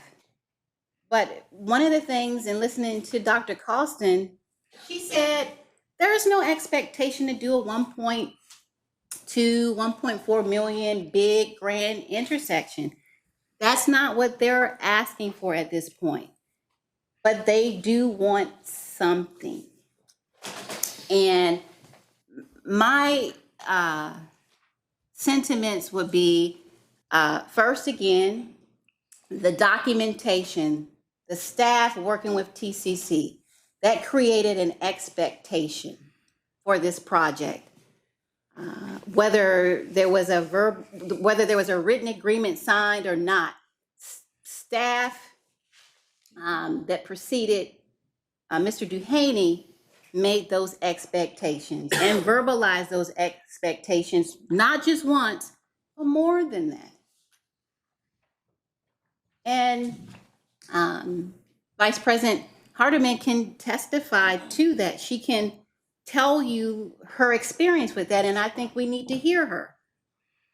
But the other question, and this is a question I have, is again, they're not asking for the $1 million grand signage opening, but what can we do to preserve our relationship with one of our most prominent partners in this city? That is my question. What can we do? I hear we can't do this, we can't do this, we did this, we scrubbed, the budget, we scrubbed, fine. I get it. But what can we do? And we can do something, if not just to show a good faith effort. That's important in business. And these documents that are printed here, the city of Virginia Beach, we don't just print documents and say they mean nothing. No, these documents mean something. And I think that's important for us to consider. As a city of Virginia Beach, we just don't go putting out documentation and say, oh, we didn't mean that. This doesn't mean anything. That's not a good way to do business. That's not a good way to represent ourselves. And I don't want to do that here today. I want us to really take a serious look about what TCC has experienced, what they have been through, where they are, and see what can we do. Now, I'd like to have Heather Hardeman come up. When I heard what she said, it compelled me to reach out to the city manager, and I appreciate what you've done, Mr. Duhaney, up to this point. But when I heard Vice President Hardeman, Dr. Costin, I said, no, this merits a discussion, and we need to hear from her perspective what happened. Hey, welcome. Pull the mic down a little bit. Sure. Thank you so much. Thank you, Mr. Mayor. Thank you, Sabrina. Thank you to the council members for the opportunity to speak on behalf of Tidewater Community College. And I'll just start off by saying a couple of things. First of all, Dr. Constant certainly sends her regrets that she can't be here today. She really, really wanted to. And we so appreciate Ms. Wooten bringing this forward as something that we've been experiencing as she described. My role at the college is the Vice President of Administration and the Chief Financial Officer of the college. It's a role that I've held for 2 years. And so a lot of this activity, that the documentation that you see, really started before my time. And so I've become a fact finder, expert Googler, whatever you want to call it, to try to kind of retrace the history and figure out how we ended up here. And it started for me not only when I took over the role, but when I met with Dr. Mike Summers, who was the provost of the Virginia Beach campus. And he was so excited to tell us that we were going to have a hotel that was going to be built adjacent to the campus. I think Taylor showed you where that's going to be. And that we were going to have a couple of partnerships, actually. We were going to have the ability to train our students in that hotel in hospitality. And we were going to also have opportunities for jobs and internships at that hotel. In addition to that, of course, we were going to have what was described as this fabulous entrance or experience coming into the Virginia Beach campus. And so all of these things were really positive. We're really excited about that. And so we started to experience the documentation. We found the CIP that Ms. Wooten described, and we were excited that it's moving forward. Seemed to be still in the budget, from our perspective, still to be in the budget. And so started reaching out to the city. We were told at one point things are still moving forward. Sounds great. We're so excited for when 21-22 comes along and the design will start for this project. At some point during that conversation, we received a phone call from the hotel company, the Hilton organization, who said, we would like to begin discussions with you about the construction. And so my staff, who I brought here today, actually have spent time on the phone calls with them to begin to help to understand what would be needed on the part of the college. We are going to do some road closings to monitor the work, to stay in contact with them to make sure that they have what they need. So we still very much want this hotel to go forward, especially we know it's so meaningful to the city. During those conversations is when we realized that the hotel is not really a full-service hotel. It's not the kind of hotel that we're going to be able to offer internships for or expand a hospitality program in. But that was okay. We said, we know there's another hotel coming. Maybe better luck next time. Maybe we'll be able to expand our hospitality program through some of the existing businesses. And so we continue to move forward. We, at that point, reached out to the city manager's office and other offices to try to talk about the other aspect of the project for us, which was the entrance that we were, again, so excited about. And it was at that time, actually, I'm an expert Googler now, if you ever need one, that we found that the project had been, unfortunately, deleted in the deleted projects listing. And so, on the CIP. And so that's really what spawned even more conversations. The plans have changed. We don't know why. We don't know how. But we've got to figure out what happened and how we can get back to the table if that's what needs to happen. And so, absolutely right. We met with Patrick and the city manager and his staff, and they informed us that the easement wasn't needed. They informed us that the project wasn't going forward, didn't meet the budget requirements for whatever reason. We don't know. So obviously that's been very disappointing. As Ms. Wooten said, we're not looking for a grand entrance, but I can't help but reference some of the conversation from earlier. It occurred to me, Mr. Mayor, that a lot of those hope conversations that you were having, those students who go to school to learn to weld to get those $80,000 a year jobs or truck driving or those different programs, they come to us. And so whether we want to think about it or not, our presence, TCC, our largest campus, will be diminished as a result of these buildings going in front of us and adjacent to us. And so, we have great partnerships with the city. We see in the fall semester alone over 1,400 dual enroll students who didn't pay a dime in tuition to come to us, and we're happy to provide that support as we can. We see over 9,000 students a year at the Virginia Beach campus. We have over 65,000 people this year alone visit the Joint Use Library. And that's post-pandemic. We're still building on all of those numbers. And so, as I said, we really value our partnerships with the city of Virginia Beach. We want to absolutely continue to build on those partnerships. I hope that I've been able to explain kind of the frustration that is come about of trying to find the documentation, figure out what's going on, call the right people. Our presence will be diminished because these hotels and these buildings will be put in front of us. And we're looking for our partner in the city to possibly help us build a sign, help us experience a bigger presence because of those things that are going to be happening.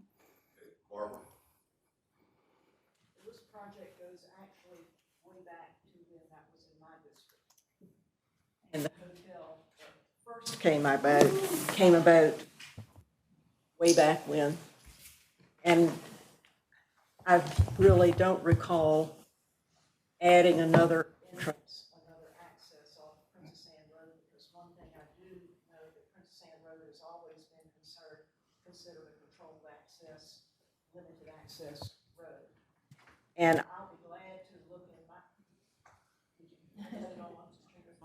I'll be happy to look in my old records, because I do think I have some of the information from the first time the hotel was discussed, and I'm 95% sure that it was at the current entranceway. And I was very excited to possibly have that hotel there to help educate kids in the hospitality industry. But of course, it just didn't happen. I think there were some things with the state or whatnot, but I do have material about it, and I'll be glad to look back, but mine predates all of this. And but I think that the relationship between TCC all of these years is that the city of Virginia Beach has provided the land for all of the facilities at TCC, and that's been our commitment. And I think we've upheld that commitment. And I think our commitment has also been that we would provide the land for the other entrance that is up at, I guess, Concert Drive, where we have the, and I believe I made a comment just at our last council meeting about the fact that we have planned to have 4 buildings there of the higher education center, but there's only 1 to this point, but there's anticipated to be more, and we do have that land that's available. So I think we really have quite a long, I mean, I remember TCC when it was back at Pendleton, and Virginia Beach has kept its commitment to TCC all of these years, and I think we probably expect to continue our commitments to TCC, and I'll be glad to look in my files and find the first time the hotel came up. But unfortunately, a lot of times we hope we're going to be able to do something that just doesn't pan out. But I know that Phil Pullen is here to be able to talk about the road, but I know Princess Anne Road, we have been adamant that it's a controlled access and that it will not have additional access points. And so if we were planning a new one, this is the first time I've heard it. Yeah, Michael? I just want to follow up on Mrs. Hanley's comments. I'm very concerned about the tone and tenor of this discussion. And actually, to be honest with you, I have the same concerns about many of the discussions we had today, but for the purposes of my remarks, I want to focus just on this. Because some of the comments that were made, both from Councilmember Wooten, and also I believe I heard some of this in yours, and I respect your frustration. I understand your frustration. But I think describing that the relationship between the city of Virginia Beach and TCC is somehow in jeopardy or somehow in need of restoration is a very unfair and an unstrategic characterization of this conversation. And I regret that it's come to that because I think it wasn't necessary. I think Virginia Beach, to Mrs. Hanley's point, has demonstrated time and time and time again the deep and important partnership that we have. And I think this matter could be resolved in a much more conciliatory fashion than it was approached to us today. Hey, Sabrina. So, I was the one who brought it up, so I'm responding to you, council member. I'm responding. I'm passionate. And I don't make any mistake about it. If this issue was brought up or done in any other fashion, you would still see the same passion and advocacy. What you hear is advocacy. That's what you hear. What you hear is passion. I don't think I, in any way, misrepresented what was going on here today. But I will say somebody who preceded Mr. Duhaney had a misrepresentation that was expressed to TCC. That issue really befuddles me. Because if someone made those statements, and they did, and I know exactly who it was, but I'm not going to call that person's name. But I know this is a process that was used because it was done with another project in my district. And I was told that it was done without council's consent. It was put in the budget. And when I went to ask for that item, I was told, well, this is just something that was printed on paper. So I know the person who did it, that's their MO. And so I brought this up in hopes to shed light on what was done behind closed doors, what was not brought to us because, Councilmember Henley says she doesn't know anything about this information. And that's the point. It was done without our knowledge. That's the point. Let me say that again. We were not privy to that information. We were not privy to the things going on behind closed doors. And so I didn't say TCC's relationship was in jeopardy. I didn't say it. I didn't hear her say it. I'm sorry? You said that. I did not say that. Okay, let's not. And in no way did I intend to, if I not say did, that. say that TCC doesn't absolutely appreciate the participation and partnership that we have with the City of Virginia Beach. It is our hope to continue to expand that partnership. And maybe it's my passion in that statement that came across, but it is our hope to continue to expand our partnerships with the city. Absolutely. And so just finishing up, I did not say that. I said nothing of the sort. Didn't mention jeopardy, jeopardize. Did not report anything of the sort. But what I will say is because this issue came up and arose the way it did, things were promised, things were inputted without council's knowledge. I think we should give this a hard look, another look, if you will, and see what we can do. I think it's important. I think it merits consideration. I again think that TCC is a wonderful partner, and I don't want this situation to put a stain on that. And so just wanted to clarify if my passion, because I've seen passion across this table, in here, out at the dais, on things that folks are passionate on who sit at this table. And I listen to you, and I let you, you have your time. And so here's my time to express my passion and my advocacy. Thank you. Thank you, Rosemary and Dulcina. So, TCC obviously means a lot to me, as it does all the members of this body. My late husband was the chair of the board. And it meant a lot to him, as education is very, very important.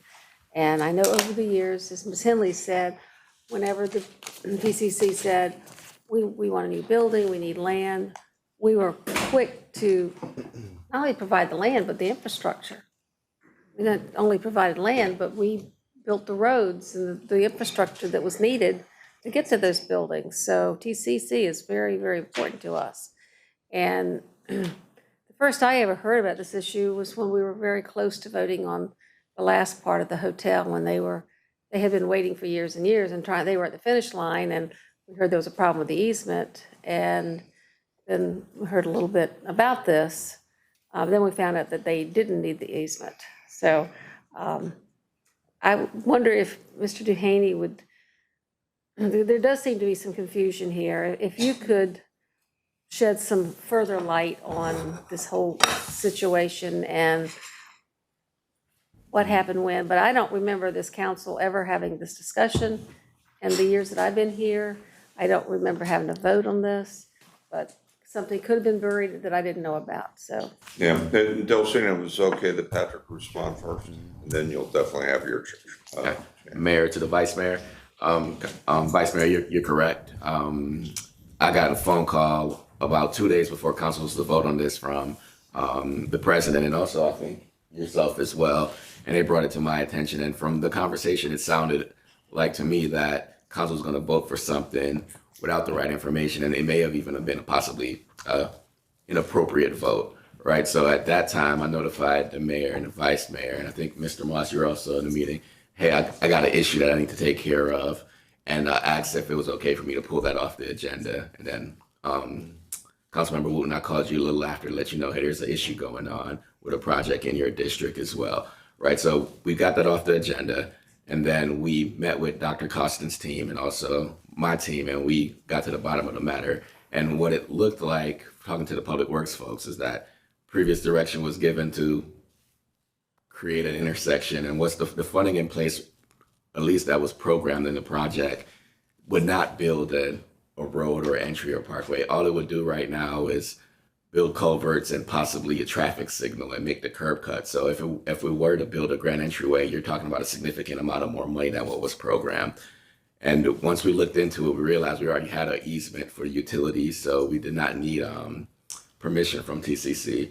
So then I prepared a memo and articulated that to you. And then also my recommendation at the time was, since this was not a part of any strategic plan or any transportation plans or any kind of other priorities identified by council to me, my recommendation was when we took it out of the budget previously.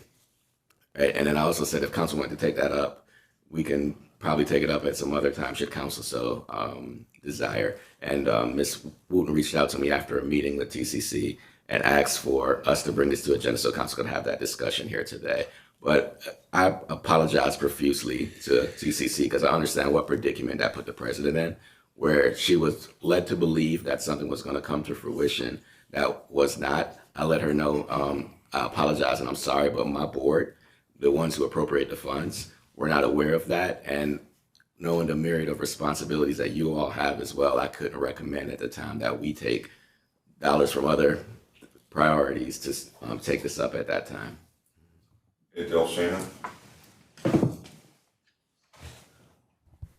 I'm not going to repeat anything that's already been said, but I think that to use one of your words, compromise, I don't think the intersection piece is off the table. I don't think that's part of the ask here. You're looking for some sort of help with a sign. And I don't know if we can do something with the developer and work with the developer to help, much like what we did with the casino, where they helped with the sign in Portsmouth. But if there's a way to go back and have another discussion to see what makes sense for the city, as well as for TCC and that developer, because they're partnering this now too. So I think that may be the path forward. And at the same time, we all agree TCC is a valued partner, and the city has been unwavering in support over the years. But I think if you're looking for some sort of participation to help with that sign, it's worth having a conversation. I'm not comfortable just dismissing it off the table. So I just share that as perhaps something to consider as a form of compromise, but also bring that developer in for some sort of cost sharing in that effort, if that makes sense. At this point, if I could recommend, I think in the spirit of compromise and fairness and just keeping a relationship going, if meetings can be convened, with the city manager, with TCC, with the developer, with Council Vicky Wooten, in the spirit of, doing what we can. But once again, I think as long as we get, from what I understand, the entranceway was going to be close to $1 million or something like that. But, that's a tough ask in this economy. But what can be done? Right. So let's go with the spirit of compromise. Let's go with what can be done, and let's continue to build together. Anybody object to that? Okay. Before any dollars are expended, the city manager will be coming back to us with an actual decision for money. That's what I wanted to make sure of. Yeah, Patrick. Mayor, respectfully, I asked for some more guidance on this. So are you authorizing me, what space are you authorizing me? Are you authorizing me to possibly say that the city is interested in possibly participating in splitting the cost of signage in any way, shape, or form? Well, yeah, but maybe an exploratory meeting to find out what the asks are. Understood. How about that? Understood. Barbara? But we're really not talking about another intersection on that road, No. are we? From what I'm hearing, we're not talking about another intersection. We're saying Existing. All up and down Sand Road. That's been a firm position. Okay. Okay. All right. So, yeah, we're okay. Yeah. Make it an exploratory thing. Being honest with you. All right. It's coming back to me now. Addressing panhandling, Ruth Hill. I'm lecturing. Not one. that one's on right. I'm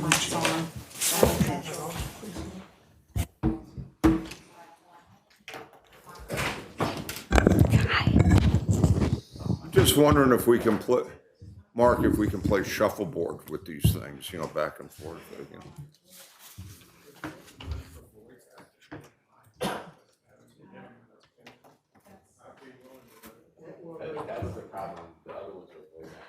Thank you. Okay, thank you. Moving forward. Good afternoon, Mayor Dyer, Vice Mayor, and council members. Thank you for your time this afternoon. So today I'm going to be talking to you about the efforts around panhandling up to this point, and then strategies and next steps moving forward. So going over the history and the background, I wanted to start and just share with you about the ordinance to repeal Section 2315 that happened in January 9th, 2018. That was a statute that we had on the books that said that made begging on the streets and beaches illegal. That ordinance repealed that.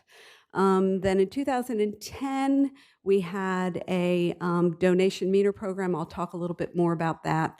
Talk about 2019 and 20 and strategies that my team under DHNP did to work on panhandling. We removed the meters in 2020, and then last year, actually a year ago this month, we brought to you the Give and Get Help campaign that I'll talk about as well. And we're here again now because Councilman Wooten had requested a draft ordinance around a panhandling sign. So I'm just going to give you some updates and background. So if you understanding the panhandling issue, what's important to note is that this previous statute indicated that it was a Class 4 misdemeanor for people to beg on the streets or the beaches of Virginia Beach, and that was repealed, as I indicated. That came about as a result of a federal law from New Orleans that ruled that the First Amendment protects panhandling, saying that begging on the street is consistent actually with charitable organizations asking for money. So I just wanted to bring that back to your attention. There is an ordinance actually, however, that I wanted to share with you that the city does endorse an ordinance that allows, or does not allow people to stand in the median asking for funds. And that is to keep everybody safe, both motorists as well as people that might be asking for support. So one of the things that's really important, I think, to understand is the perspective that panhandling and homelessness overlap. In 2019, there was an informal survey done by the Virginia Beach Department of Police that just went out. They were actually engaging with persons who were actually panhandling, and it was an informal, non-scientific study. But what was found at that point was about 30 to 40% of the people that were asking for money were not actually homeless. I wanted to share with you that our homeless outreach team has ongoing practice of going out and engaging with panhandlers to inform them about resources. And so I have some data for you that just happened between August and October of this year. They engaged approximately 45 panhandlers through the city, and most declined the attempt to engage. So engagement means, can we help connect you to resources? That's what engagement language in my department means. And so they're asking them what they need. We connect you to services? Could we get you connected to housing? All of those kinds of questions. Several of the persons that they spoke with were actually known to us to be housed. They had been in our system and had been housed. And the reasons for panhandling are listed here. So one is to cover hotel payment. Many of them were paying their own way in a hotel. And then to supplement income for other issues, to include habits that might be alcohol, drugs, food, cigarettes. There were items that were not covered by SNAP if they were receiving SNAP benefits, and utilities. The other thing that they mentioned was that money is easy to access daily, and there's less barriers to access that money, and it was tax-free. So that is really just some of the data from those 45 people that we shared. So I thought it was important that you understood that teams are engaging currently panhandlers that are on the street.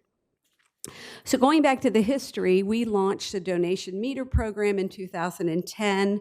We had 16 parking meters that were repurposed, as you can see a photo here, in the resort area. And it was to ask people to give towards the support of helping homeless initiatives in our city. We found out that there was a decline in donations and the condition of the meters, so we actually removed all 16 of the meters in June 2021. Also in 2019, my team and Misinformation did a segment, and there's information on the webpage about panhandling. So let's talk a little bit about the strategies to address panhandling. You received in your packet some information about other communities. And when Ms. Wooten came to us to investigate strategies, we decided we'd go to other communities that had panhandling signage and actually go back to them and ask them, what does your data show you? Has it been effective? Has it not been effective in reducing the impacts of handling? And you have that documentation in your packet. And as you could see, it was different for different communities, but the staff did find out that in that old data from Pasadena, I believe, Corpus Christi, and Dayton, there was an indication that it was sort of across the board of what they found. So we re-engaged some research and we went back out in June of this year, and we just looked at state data from Hampton, Henrico, Chesapeake, and Chesterfield County. And what we found in the data was interesting in that what people indicated was they could not find a correlation with signage and panhandling being decreased. And so we just wanted to provide you the data so you had that information. So looking forward, what we have done, and I'll go over that in a minute, is the Get and Give Help campaign that we launched last year. And our goal was to use this campaign to raise awareness around homeless support and resources in the community. Our Beach Community Partnership, which Beach stands for Bringing an End to All City Homeless. It is a partnership of over 30 nonprofit, city, and church community partners that work together to make homelessness rare, brief, and non-recurring in our city. And so part of what we did was we put this campaign together, we talked to Beach Community Partnership about it, and we installed 30 new signs in the resort area. As part of your information at your seat today, we also provided you with the resource cards, flyers, and the information about that campaign. I wanted to share with you some data that I just got today from the 16th of November in 2021 to September 30th of 2022, there were 55 scans of that QR code at those 30 signs installed down at the oceanfront. We had 3,493 new touch points to our beach website, which is really, really impressive when you think about that we just launched this campaign a year ago. And then we had 539 returning views to our Beach Community Partnership website. And so what's important about this Get and Give Help campaign is that it's directing people to the partnership where the work around making homelessness brief and not recurring occurs. And I've already talked a little bit about this partnership and who's involved. The Department of Housing and Neighborhood Preservation is the coordinating agency and the lead agency for the continuum of care that receives multiple millions of dollars in HUD funding for the continuum and for homeless services in our city. So back when we got feedback from the other localities, what we found out was that, as you see in your report, there were minimal calls for assistance. And we had originally talked about using the hotline number on there, but we found that the number was misused in the communities that actually put the services number on their signage. And one of the two things that were happening were people were reporting panhandlers, and they were actually criticizing the signs, people that didn't like the signage. And so we really liked the Henrico County's model. They changed their sign just about a year ago to change it. They did a non-panhandling effort, and they changed it to say, give to many, not just one. And we believe that that lines up really well with what we're doing with the Give Help, Get Help campaign. And so it also promotes community effort and the beach website. And so going forward, we will, as a team, we will go ahead and continue to survey businesses that are impacted most by panhandling. We'll talk to VB Home Now about a Text to Give campaign. If you remember, VB Home Now is the nonprofit entity that's a public-private partnership. It was a foundation that was created to help resource work around homeless services in our city, as well as the Housing Resource Center. We are already engaged in public and awareness around this. I have a staff member who is our community outreach coordinator, Diane Hotelling, who is out at meetings now with this material and engaging people around homeless services and public awareness about what we actually do. And we'll continue to work with the business community and others around communication and get stakeholders' input. We hope to develop a resource toolkit for businesses. We hope to do some training and learning opportunities. And then we have already begun having conversations with Department of Human Services around partnerships for labor partnerships. We actually had a conversation pre-pandemic with Parks and Rec as well about some partnerships for labor. So those are conversations that have already begun. So thank you for that, and that is all I had, unless you had questions for me.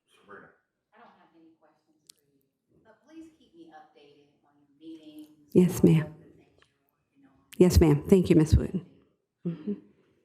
My comments, bringing this matter before you again, I presented the legislation, the ordinance some time ago. There was some, thanks, and there was some discussion about it. I got a few calls from some folks about the issue of panhandling. What I see is a situation getting progressively worse. Since the time I started the inquiry and the research has gone on, I've observed it's getting worse. To the point where I see folks being dropped off in vans at certain spots. The data shows also, I believe almost around 60%, most of these individuals are not Virginia, they don't come from Virginia Beach. They come from other outside places. And so this ordinance seeks to address the issue of folks getting into traffic. I've seen folks walking into traffic to get money. It's dangerous. I see folks on the median. The other day, just last night, I was on my way home from Town Center, and I'm at the traffic light. And in my peripheral vision, I see this gentleman. And I'm alarmed because I don't know what he's doing. He's across the street. And when I look over, he has a sign. And it's not that there's an issue or I have a problem with people needing help. I'm all about helping people. That's why I live. I live to serve. I live to help folks. But what I'm seeing is an issue of aggressiveness. I'm seeing and hearing from folks being approached in certain places. It's becoming a bit scary in some situations. And so one of the things I look at, the question is does it work? Ms. Hill so eloquently highlighted the data that says from what she sees, it doesn't work. Well, what I will say, in this city, we really don't have a strategy for addressing what I'm seeing, addressing the aggressiveness, addressing the continued increase of folks panhandling. And so I've observed since 2019. And I'd like for us to try a strategy, try a solution. We could even do a pilot program to see if it works in our city. But right now, we don't have a solution. We don't have a strategy. What we have is, and I'm very thankful to Director Hill and her departments addressing the symptoms of the issue, and we need that. But we also need to have a concerted effort, a strategy, and a solution, because I get emails and phone calls all over the city about this issue, and people keep saying, what are you going to do? Because they know the law, they know that it's illegal to panhandle in the median, and they're saying, what are you going to do? And in my observation, I have noticed Chesapeake. I remember Chesapeake. I remember seeing people frequently out in certain areas. They put up their signs. I didn't see those individuals as frequently anymore. Henrico County, I travel up there often, and I used to see folks everywhere. Then I saw the signs. I started seeing them less and less. Because I think also people have the need to want to support people. When they see people panhandle, they want to do something. The signage would be a help in terms of bringing awareness to what we're already doing. Because if they see the sign that says, oh, I can give, well, let me give to the appropriate department. I'm not going to give to this gentleman. And if they see that folks are not going to participate, well, if something dries up, you don't keep doing it. And so I think you will see a decrease. Will it ever go away? Maybe not. But what I see now, we have to do something in the form of a solution and a strategy. The thought is also is if people are giving money to these individuals, they're not supporting the programs we have in the city. And the departments that we have working on this issue need those funds. And so I would venture to say that there will probably be an increase of funding to those programs. And it's going to go to the right place to help these individuals. But this is a larger issue as well. This ordinance won't fix everything, but it is a start. The most important, significant thing in the ordinance is it's the city manager's discretion to place the signage. If you don't want it in your district, you don't have to have it in your district. It's completely up to you. You don't have to have it there. But I would suggest you speak with your constituents to see what they want. Because like I said, I see folks all over the city requesting a solution.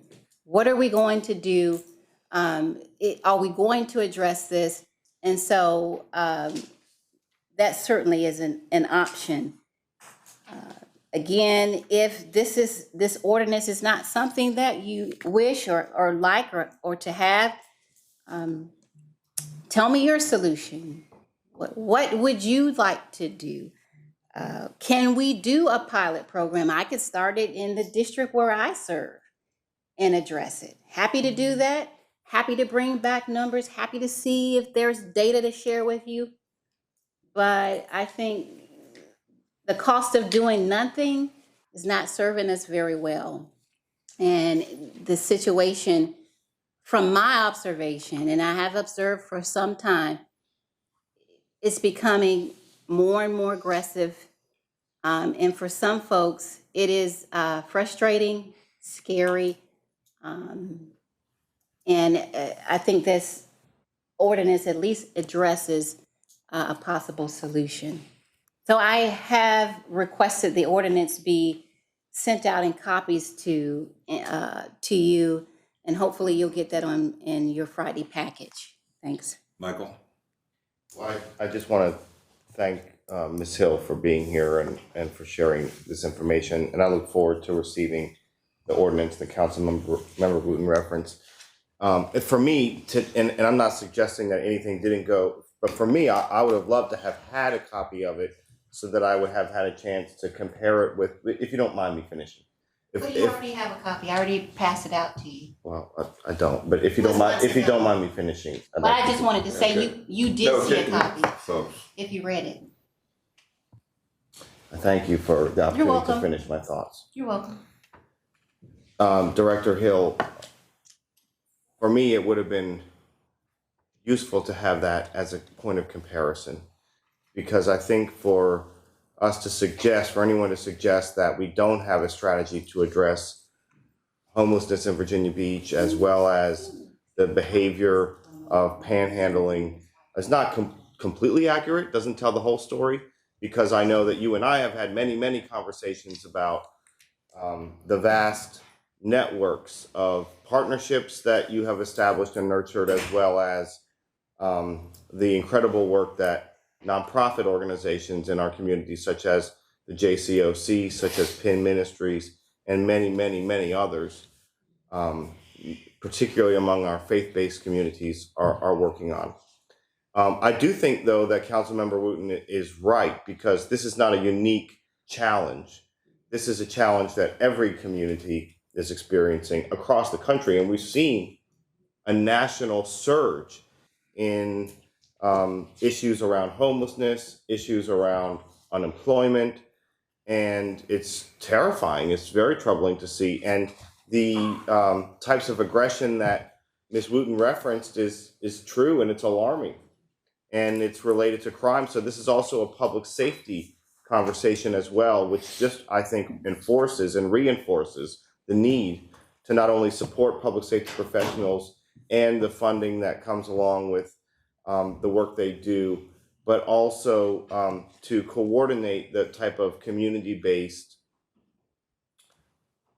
police enforcement, law enforcement, and access to services that people need, so that we can avoid an encounter with law enforcement, so that we can avoid the aggressive behavior. But for me, and I don't know when the ordinance that was distributed some months ago was intended to be on the agenda, but I really like to have the conversation, to have a workshop, or to have a more comprehensive briefing from your team about what is our strategy today, and what, as a professional in the field, would you recommend? And I know that you, because I talk to you, I don't know, at least probably once a week about some issue that has arisen, either by email or by phone. We talk on a pretty regular basis about these issues that are being faced in our community. And so I know that you have a team that's working on it. I know, for example, we have a housing resource center that not only provides shelter, but it also provides food services, it provides employment services, social services, mental health care services, and all of this in partnership with the community. So I think, and applaud Councilmember Wooten for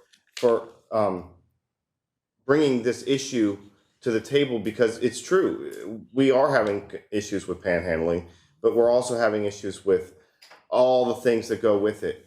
And I think we really need to take the time before we adopt any ordinance to hear from you and your team about where you are and what you need, since you're professionals in the field, in order to reduce instances of homelessness, in order to promote employment, in order to create affordable housing. They're all linked together.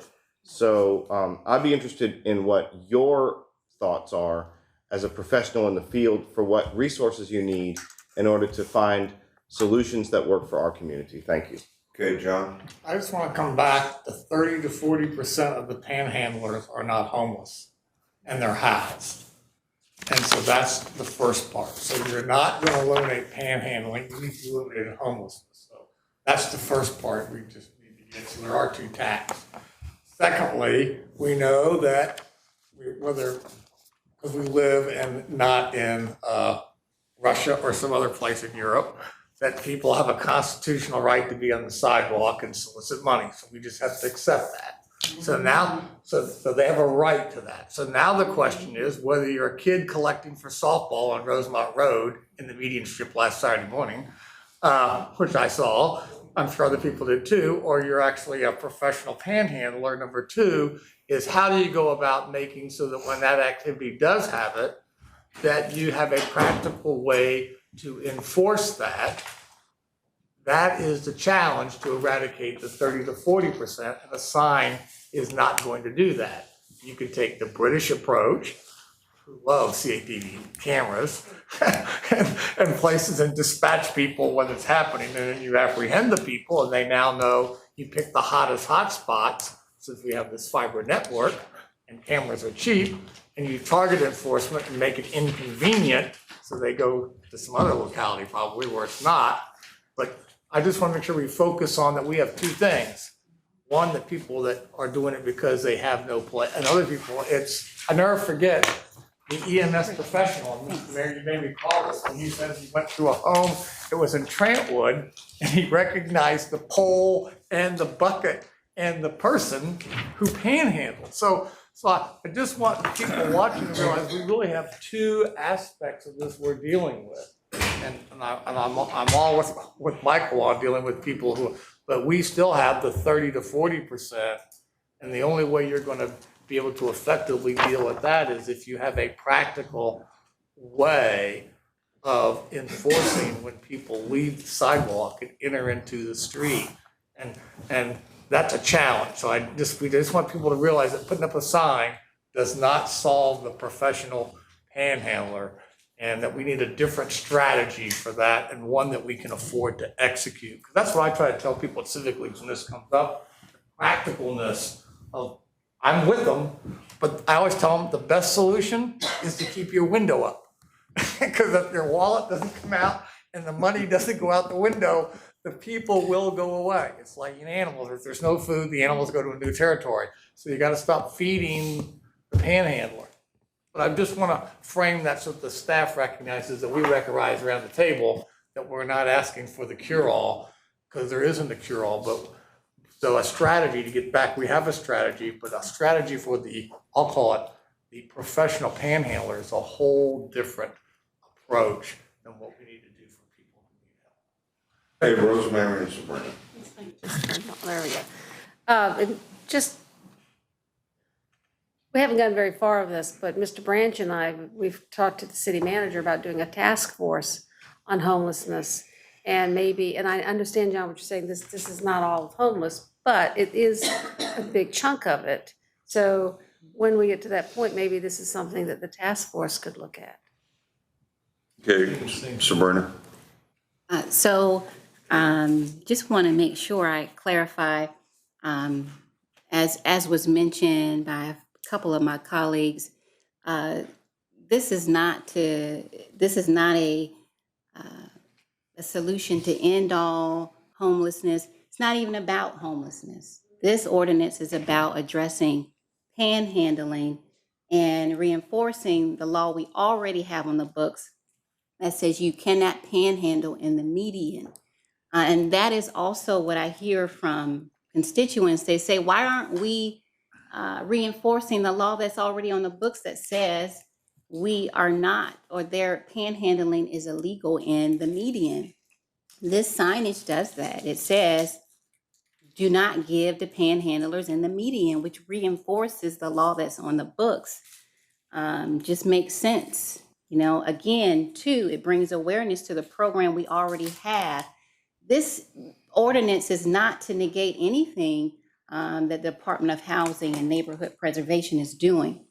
I would not sit here and say or try to diminish in any way the efforts that are going on. That's not the reason that I brought this to your attention. That's not the reason of the ordinance. I mean, there are accolades that go to this department for all that they do. We have to stop thinking that, solutions and new ideas, when they come up, diminish what someone's already doing. It's not about that.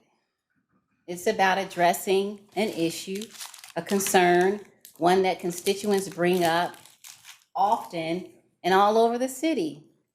I even received correspondence from the RAC, and they said, listen, we're interested in this and we want this down at the beach. So I've heard a lot of support for that, because some people want something done about the panhandling. Will it, as I mentioned already, be the end all and eliminate panhandling? I never said that. Would never purport that. Don't have data to support it either. But what we can do is we can work on a program in terms of coming up with this signage as a pilot program. Can be done in the district where I reside. Don't have to have it in your district. You don't have to support it. But I'm not going to slow down the process for a task force.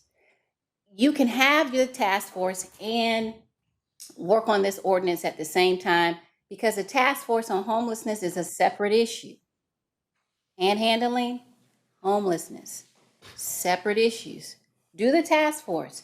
I agree, as I mentioned in my beginning comments, this is an opportunity to open up to address all of these other areas that we know persist in our city. I'm all for that, but I'm not for holding or delaying this process in terms of the ordinance anymore. You have the document in your packet. It shows you what the department already does. They're very elaborate. They talked about it in the documentation. It's there, data's there. It's already been researched. Not gonna hold it back for more delay, task force. Two separate things. Either you wanna vote on the issue of panhandling or you don't. Homelessness, we know homelessness will be with us always. There's nothing we can do about it. But there are some ways we can serve people who are homeless. There are other ways that we can address some of their needs. But at the same time, we also need to address panhandling. They're two different issues, and want to make sure you understand that. There is now at your desk a copy of the draft ordinance so that you have it for reference as was requested by one of my colleagues. Okay, at this point, if I could make a comment, and we can move on. I think Council Lady Wooten for bringing it forward. It's a problem, but nobody's a bigger champion of homeless and poverty intervention than I am. In a lot of ways, I know many people at this desk are. But I really see an inherent problem with panhandlers out there right now. I know folks got rights and things of that nature, but looking at it from a practical view, I understand that this may be, correct me if I'm wrong, an industry that's organized and people are put out there to solicit money and things of that. Is that a correct assumption? Loosely organized. Loosely Very organized, informally. but still there. It's individually organized. It's not it's not organizations. People have relationships with each other at corners and say, this is my time, that's what happens. Yeah, but the other thing is too, I want to bring up a health risk that's out there. When people are out there in heat and the cold, but more and more, they're dragging their babies out there with them and their children. And, that's a problem. And then when you come out into the street to get the money. Do you remember a number of years ago when the fire department wanted to have the boot problem, fill the boot? And they were not allowed to because it was a public safety concern. I think it's a public safety concern when people go out into the street. Now, let me tell you, I was on Independence the other day, right by VB Boulevard, and there was a gentleman that came out right in the middle of the street, stood in front of the cars during the red light with a wooden rifle and went through a whole bunch of twisting gyrations and everything. Okay? So the point is, though, I think it's a safety problem. We're at a point where, I don't think we should allow it. If we don't allow the fire department to bring out boots to, raise, money for a very worthy thing. Mark, what's your thoughts on this? Well, I just want to clarify that the first responders were told they couldn't pass the boots from the median. They were able to stand on the sidewalks with the boots and reach them out to the vehicles. So being in the median or in the street is one thing. Being on the sidewalk trying to access people on the street has a different legal standing. Okay, Mike. Thank you. I'm all for this topic because I recognize this as a public safety and a human concern, first and foremost, a human concern, as well as a public safety concern. But I can't get past what we heard Ms. Hill say, which is that the data doesn't support that the establishment of signs actually reduces the instances of panhandling. So my question is, what will? And that's the conversation we need to have. I know Ms. Hill knows her stuff. She wouldn't be standing here before us making a claim like that if she didn't have the data and research to support that claim. And I realized you have something to say. Yeah. So my question is, and it's not to diminish the work of any council member or anyone in the community who's elevating this concern. I 100% recognize it as a concern.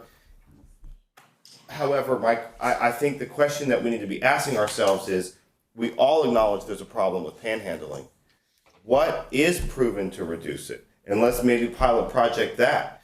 Could it be a public service campaign to say, for example, panhandling in the median is illegal. Call the police, non-emergency number when you see it, and encourage people to report it that way.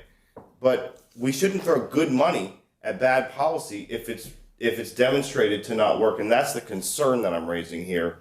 And we'll have an opportunity to discuss that in future forums, I'm sure.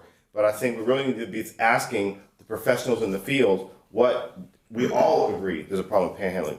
What actually does reduce panhandling? What will promote safety on our streets, safety in our medians, and how can we resource that policy solution rather than throwing valuable taxpayer resources at policies that have been demonstrated across the country to not work or have questionable results.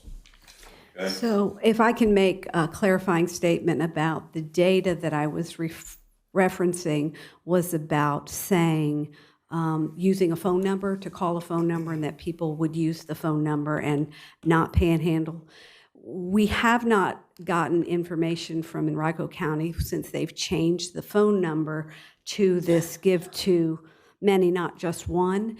They have just changed that within the last 9 months, and they didn't have data for us, but it would be worth looking at their data to seeing if their approach, the change of their approach has changed it. So, and it's hard to tell, Councilman Berlucci, because it's hard to know how many people are actually panhandling under every sign unless you're sitting there and you've got some kind of device that's actually capturing that data to know, so, anecdotally, we could probably give you data, but it's hard to really pinpoint that it minimized it by a certain percentage because of signage. So just wanted to bring that point up. Well, if I could offer my own clarifying statement. I just did my own Google search, and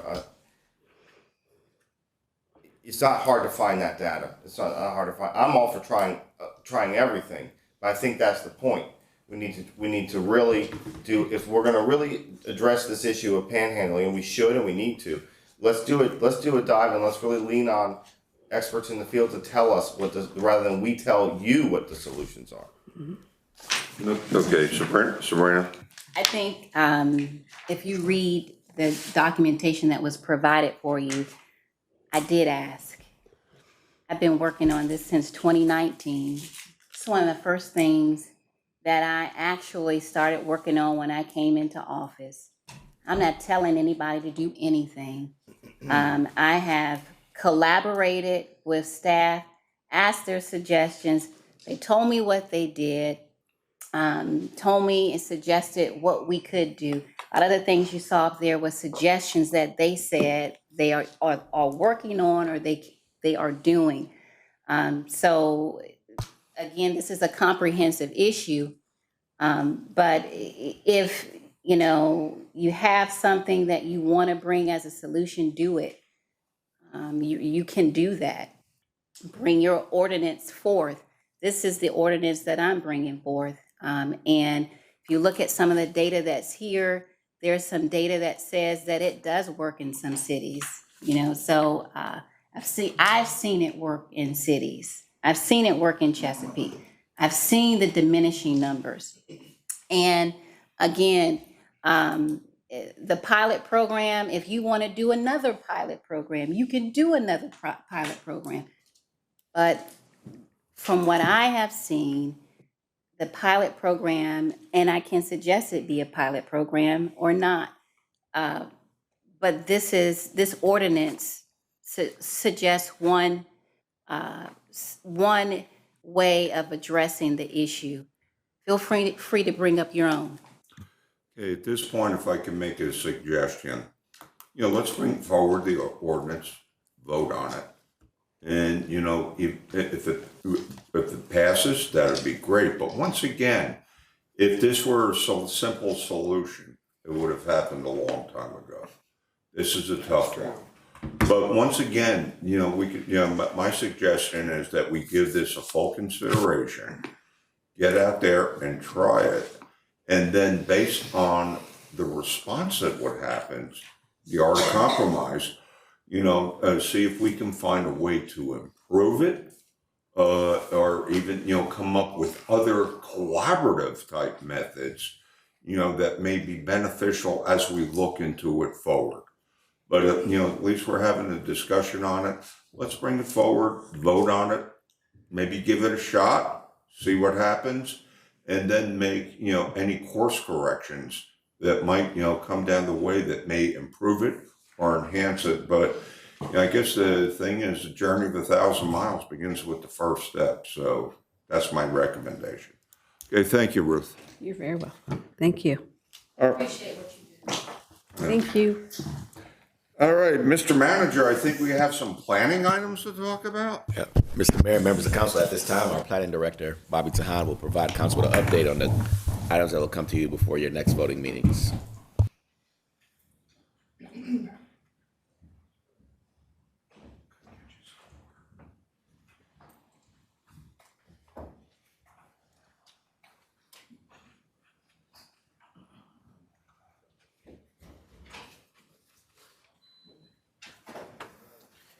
Thank you, Mr. Manager, Mayor, members of City Council. I plan to brief you very quickly on the pending planning items for November 1st and November 15th. Carolyn Smith was slated to do this last glimpse, however, she's unable to. Her last day as she goes off into retirement is on the 31st. So if you have an opportunity to see her, please wish her well, and her service to the city is greatly appreciated. There's one pending planning item on November 1st. That item is adjacent to 209 55th Street, which is a street closure. In 2008, City Council approved a multi-party application to close portions of this alley on the blocks of 55th and 56th Street. However, at that time, the property owner did not finalize their closure within the required time frame. The applicant has reapplied to close their half of the 15-foot wide alley, or what they are entitled to on the 15-foot alley, which is totaling 375 square feet. A viewers meeting of city staff reviewed in July the request for a street closure again, and there is a condition recommended by staff and the Planning Commission to retain a public drainage easement over the closed portion of the alley in the event there is required in the future for drainage public of water. There is no known opposition, and this item was on the Planning Commission's consent agenda. On November 15th, there will be 7 items. Each of these items were recommended for approval by staff and the Planning Commission, and all of them were on the Planning Commission's consent agenda. Item number 1 is a rezoning application of a portion of a property at 652 Princess Anne Road. The southern portion of the property is currently zone B2, and the northern portion of the property is zone AG2. The property currently has a non-conforming automobile repair dealership on the site, automobile repair establishment on the site. And in the 80s, the 2 parcels, they were previously 2 parcels, were combined into 1 parcel. So this existing single parcel is split zoned. The applicant is requesting a rezoning of the northern portion of their property to B2 at this time. This property is located at the rural node known as Creeds, which has existed many years, and the applicant has developed many of the similar commercial uses on this property, such as convenience store and fuel sales and a small self-storage business. This proposed rezoning does not propose any type of expansion of the use of the existing use on the property. The applicant understands that the automobile repair dealership is only to be located on the portion of the property that it previously existed on and cannot expand onto this portion of the B2 property. The applicant is working on assuring that the site is cleaned up, as well as providing a delineator of where that separation was to assure that their tenant does not spread over into the other portion of the property. There is no known opposition to this request, and this was again on the Planning Commission's consent agenda.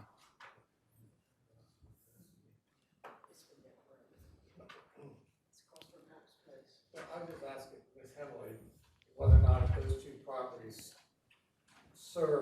were served by a common ingress and egress. Curb cut, so to speak, served both properties.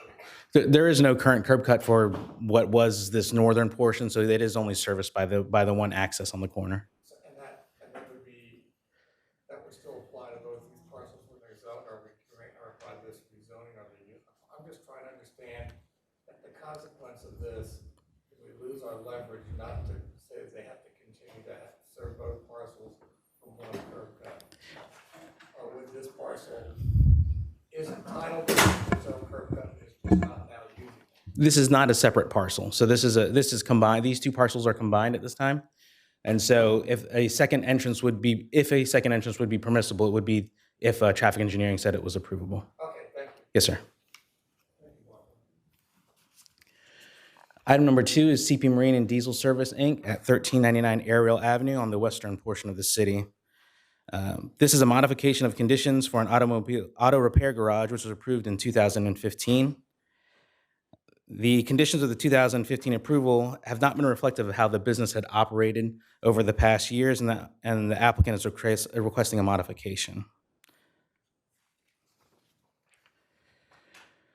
The update is reflective of conditions in the field and how the business is currently operating. At the time in 2015, when they applied for the conditional use permit, they had proposed to utilize this current parking plan that's located on the left.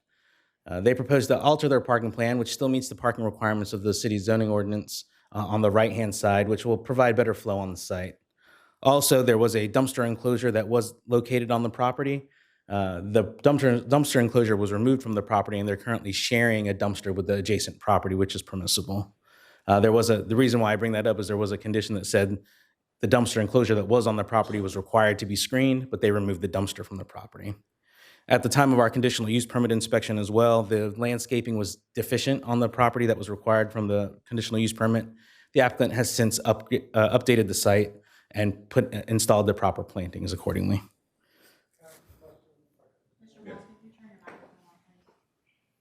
You said they have an agreement to share a dumpster? Yes, sir. Is the conditional use such at the point that, should that agreement be vacated, would that affect the underlying conditional use permit being granted on the dumpster? Yes, sir. We maintained a condition that stated that if they do obtain the dumpster, they would still be required to screen it, which is required by the ordinance if you install a new dumpster. Okay, so none of this would affect their ability to install a dumpster on their property if that agreement goes. That is correct, yes, sir. Very good, thank you.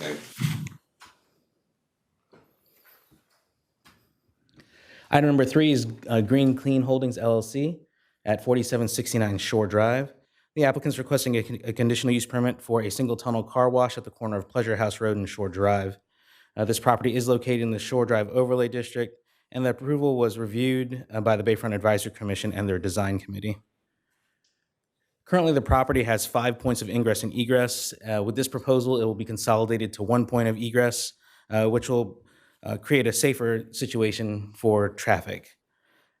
The proposal was evaluated against the Shore Drive corridor design guidelines and was found to generally meet those recommendations.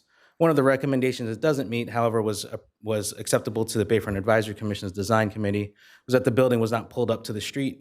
They understood that based on this type of development and use, that this would provide better flow and limit the number of access points on the property, which is why the Bayfront Advisory Commission supported this request after having discussions with the applicant on the design and updating the design to meet their corridor design guidelines. There is no known opposition to this request. Item number 4 is at 1212 Sycamore Road for a conditional use permit for a home occupation within a residence. Specifically, the applicant's proposing to perform gunsmithing and firearm sales within the existing attached garage of the single-family dwelling. The applicant will be required to have all necessary federal and state permits for this, as well as a condition of the conditional use permit, will be required to have an inspection with the Virginia Beach Police Department for this security assessment of the property. The applicant did speak to the majority of his adjoining neighbors, and staff received 3 letters of support and 2 letters of concern. The 2 letters of concern were more general in nature, dealing with guns and their availability for purchase, but not necessarily specifically about this application. The Planning Commission did vote unanimously to approve this application. Item number 5 is at the Virginia Aquarium for a conditional use permit for a wind turbine. I'm sorry, it's actually called a wind energy conversion system, but as you all know, is a wind turbine. Sorry, that's how it's listed in the zoning ordinance. I apologize. The aquarium is installing what is to be a wind turbine that mimics the ones that are similar to the offshore wind projects that are adjacent to our city. This will be an exhibit for those that are attending the aquarium, but because of this height and the type of turbine it is required to get a conditional use permit. There is no known opposition to this request. Item number 6 is by Sacred Daggers LLC at 529 Virginia Beach Boulevard for a special exception for alternative compliance for a tattoo parlor in the form-based code district. As this use isn't specifically called out in the form-based code, a special exception for alternative compliance for any use not specifically called out is required. The applicant's proposing to locate in a 1,500 square foot unit, which will be within an existing building which fronts Virginia Beach Boulevard and is within the Vibe District. The applicant will be relocating from another site in Virginia Beach and was previously approved for another location near this site. However, the negotiations were unable to be finalized, so the applicant went to look for another location. This structure was built in 1945 and has 2 other tenants that occupy portions of the building, and they will remain. There is sufficient parking on the site, and the applicant presented the proposal to the Vibe Creative District Board and the Friends of the Creative District Board and received a letter of support from both boards. Okay, if he had a use permit elsewhere. Thank you. If he had a use permit elsewhere, is that use permit still with that land? It is. So somebody else could move in that and operate? That is correct. Yes, ma'am. We have to remember those things, that these use permits go with the land. Okay. Item number 7 is the only short-term rental on your agenda. It's at 1724 Baltic Avenue. It's an existing condo building which was built in 1955. This is a 2-bedroom unit which requires 2 parking spaces, and both of which are accommodated on the site. There are no previous short-term rental history associated with this subject unit, and the condo association provided a letter of support for the application, and there is no known opposition to this request. With that, I stand by for any questions. Any questions at all? Guy? Did you say that this is the first application for this building? We're gonna fix this after this meeting. We're gonna take care of it all. Go ahead, Ms. Howard. My question is it, did I hear you say this is the first application? No, sir. I knew that sounded odd when I said it. I apologize. It is not the first application for this building. We have no known short-term rentals at this subject unit, so it has not been operating. That's what I should have said. So there are other, because I think it looks familiar. Yes, sir, it is. There are other short-term rentals. The red hatches are the parking spaces used by the other units. Yes, sir. Okay, anybody else? All right, is that it, Bobby? Yes, sir. All right, moving, anybody else for planning? Okay. Any council comments or anything? Yep, Barbara?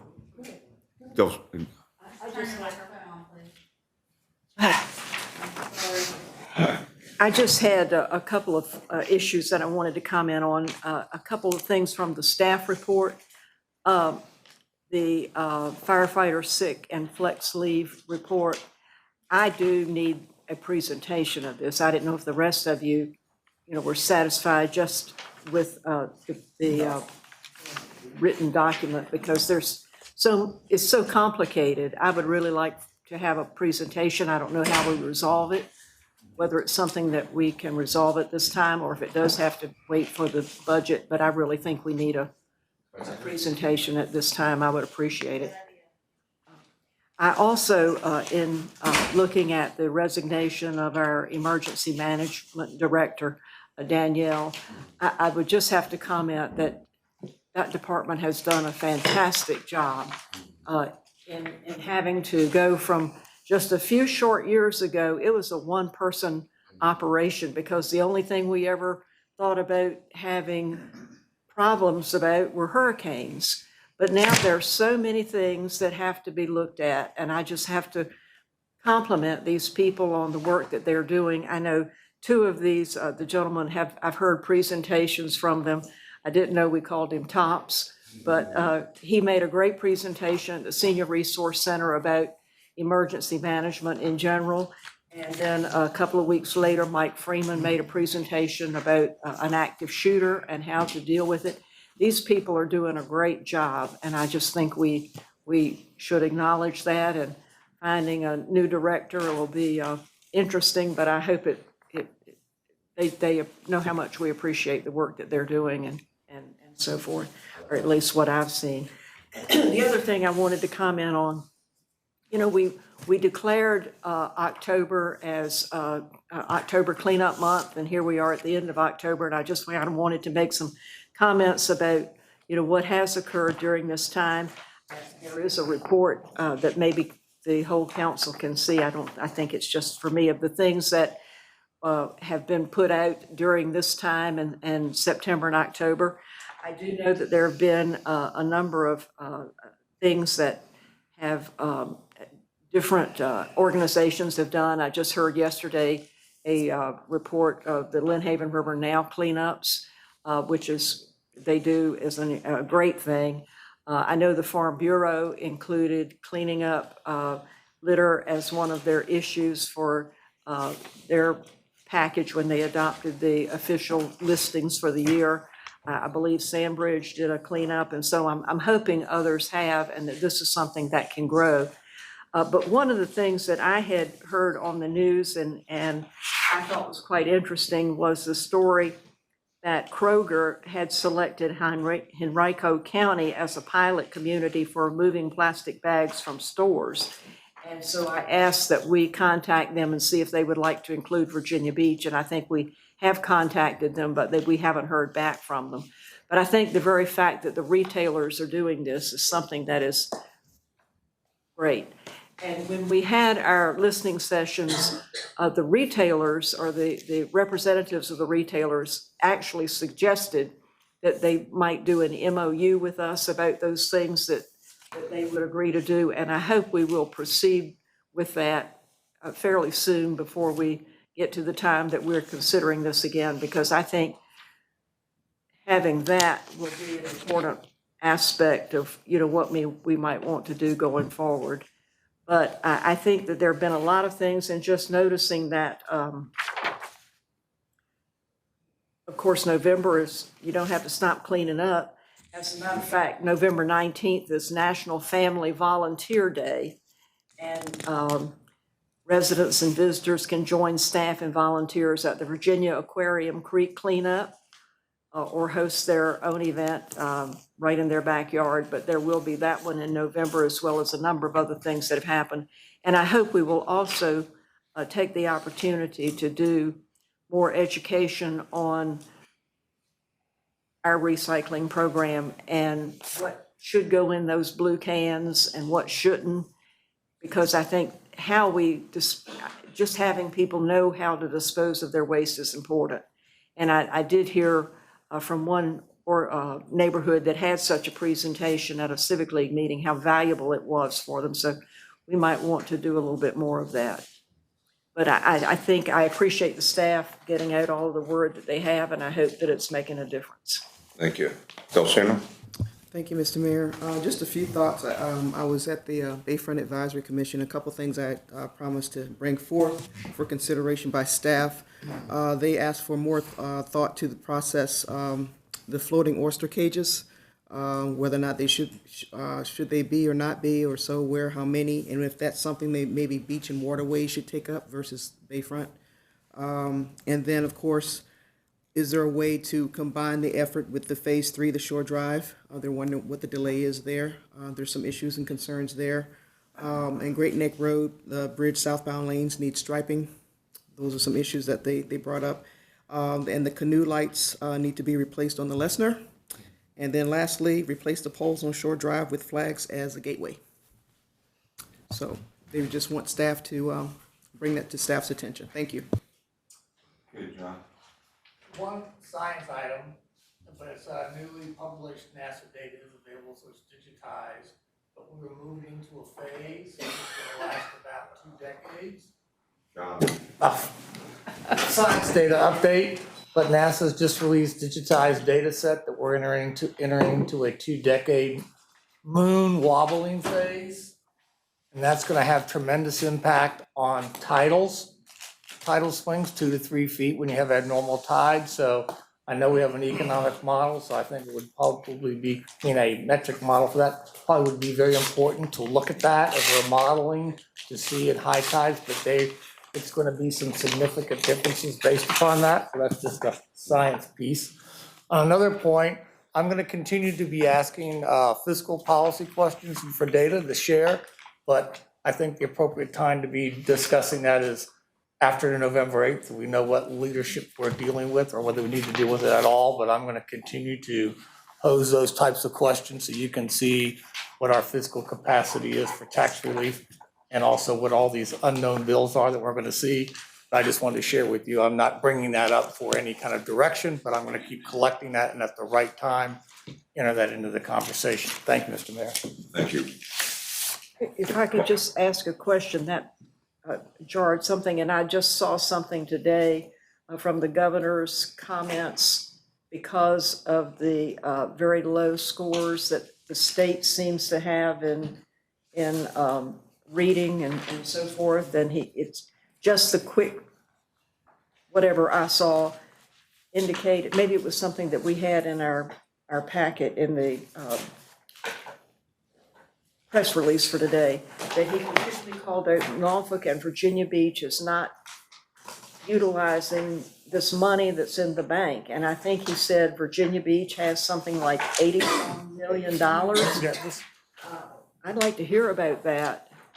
I don't know where it is, and I guess it's up to the school board to utilize it. But if that's there, I would like to have some kind of report on it. I certainly don't think it's intended for CIP if it's supposed to be to bring the scores up. I think it's operating money, but I would like to know more about that. You may recall when they were here and they talked about, I asked a question about, that time was $100 and something million, what they, this is why the governor's probably mentioned it. They mentioned that this money was being held by the state. And then when they did certain things, they could file to get this reimbursement, but there was an allocation to the school system. I'm betting that because he's talking about state money, that they haven't fully utilized that allocation that the state is holding to reimburse expenses. That's my guess, but I do remember they talked about that about a year ago. Okay, great. Anybody else? If I could just do a quick way to go. I think every once in a while I get some very good complimentary letters about staff. And this one is from Norm Carrick. He lives on the bay, not too far from Westminster, Canterbury. And at the recent nor'easter, they had drifts of like 4 or 5 feet that were blocking access, for people to get to the beach. If I could just read this real quick. Around 8 a.m. Saturday, crew showed up and began clearing the heavily used access. Over the years, I dealt with many city employees, always with favorable results, but this crew is exceptional. Mike Copeland, who headed up this group, is the type of leader we so admire. Not one who barked orders, but also pitched in and worked right along with the rest. His leadership was exemplified with Shane Wells, a new employee who already showed signs of Mike's influence. I think it's a part that we realize that to take a city, it takes a lot of people to do it. And, sometimes folks get criticism, but there are times that folks deserve recognition. Okay? Thank you. All right. And now one other thing. Why don't we have a thing until we get this dumpster fire of a sound system, fixed? If you raise your hand and I acknowledge you, and I'll just go like that. And that means that we have our own version of open mic night. How's it sound? Okay. All right. Hopefully, good one. Okay. But at this point, the chair will entertain to recess into a closed section. Perception to the exemptions from open meetings allowed by section 2.2, 3711A Code of Virginia as amended for the following purposes.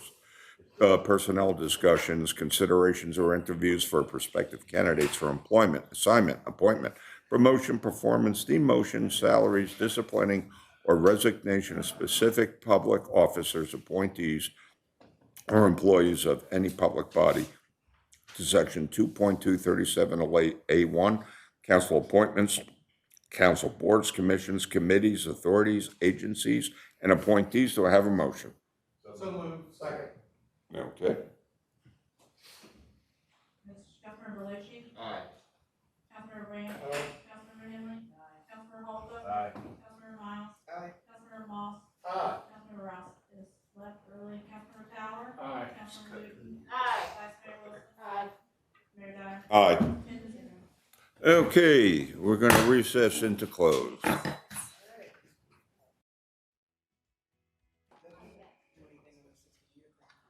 Okay, we are ready to go. Do I have a motion? Okay. Please, give me just a second. I have to get a few buttons. Oh, Ready to go. go. Okay, do we have a motion to certify the closed session? Second. All right, can we have the, Councilmember Belushi? Councilmember Grant? Councilmember Henry? Aye. Councilmember Holton? Aye. Councilmember Miles? Aye. Councilmember Moss? Aye. Councilmember Rouse is absent. Councilmember Tower? Aye. Councilmember Wooten? Aye. Vice Mayor Wilson? Aye. Mayor Dyer? aye. 10 to 0, you certify the closed session. We are adjourned. Thank you all very much.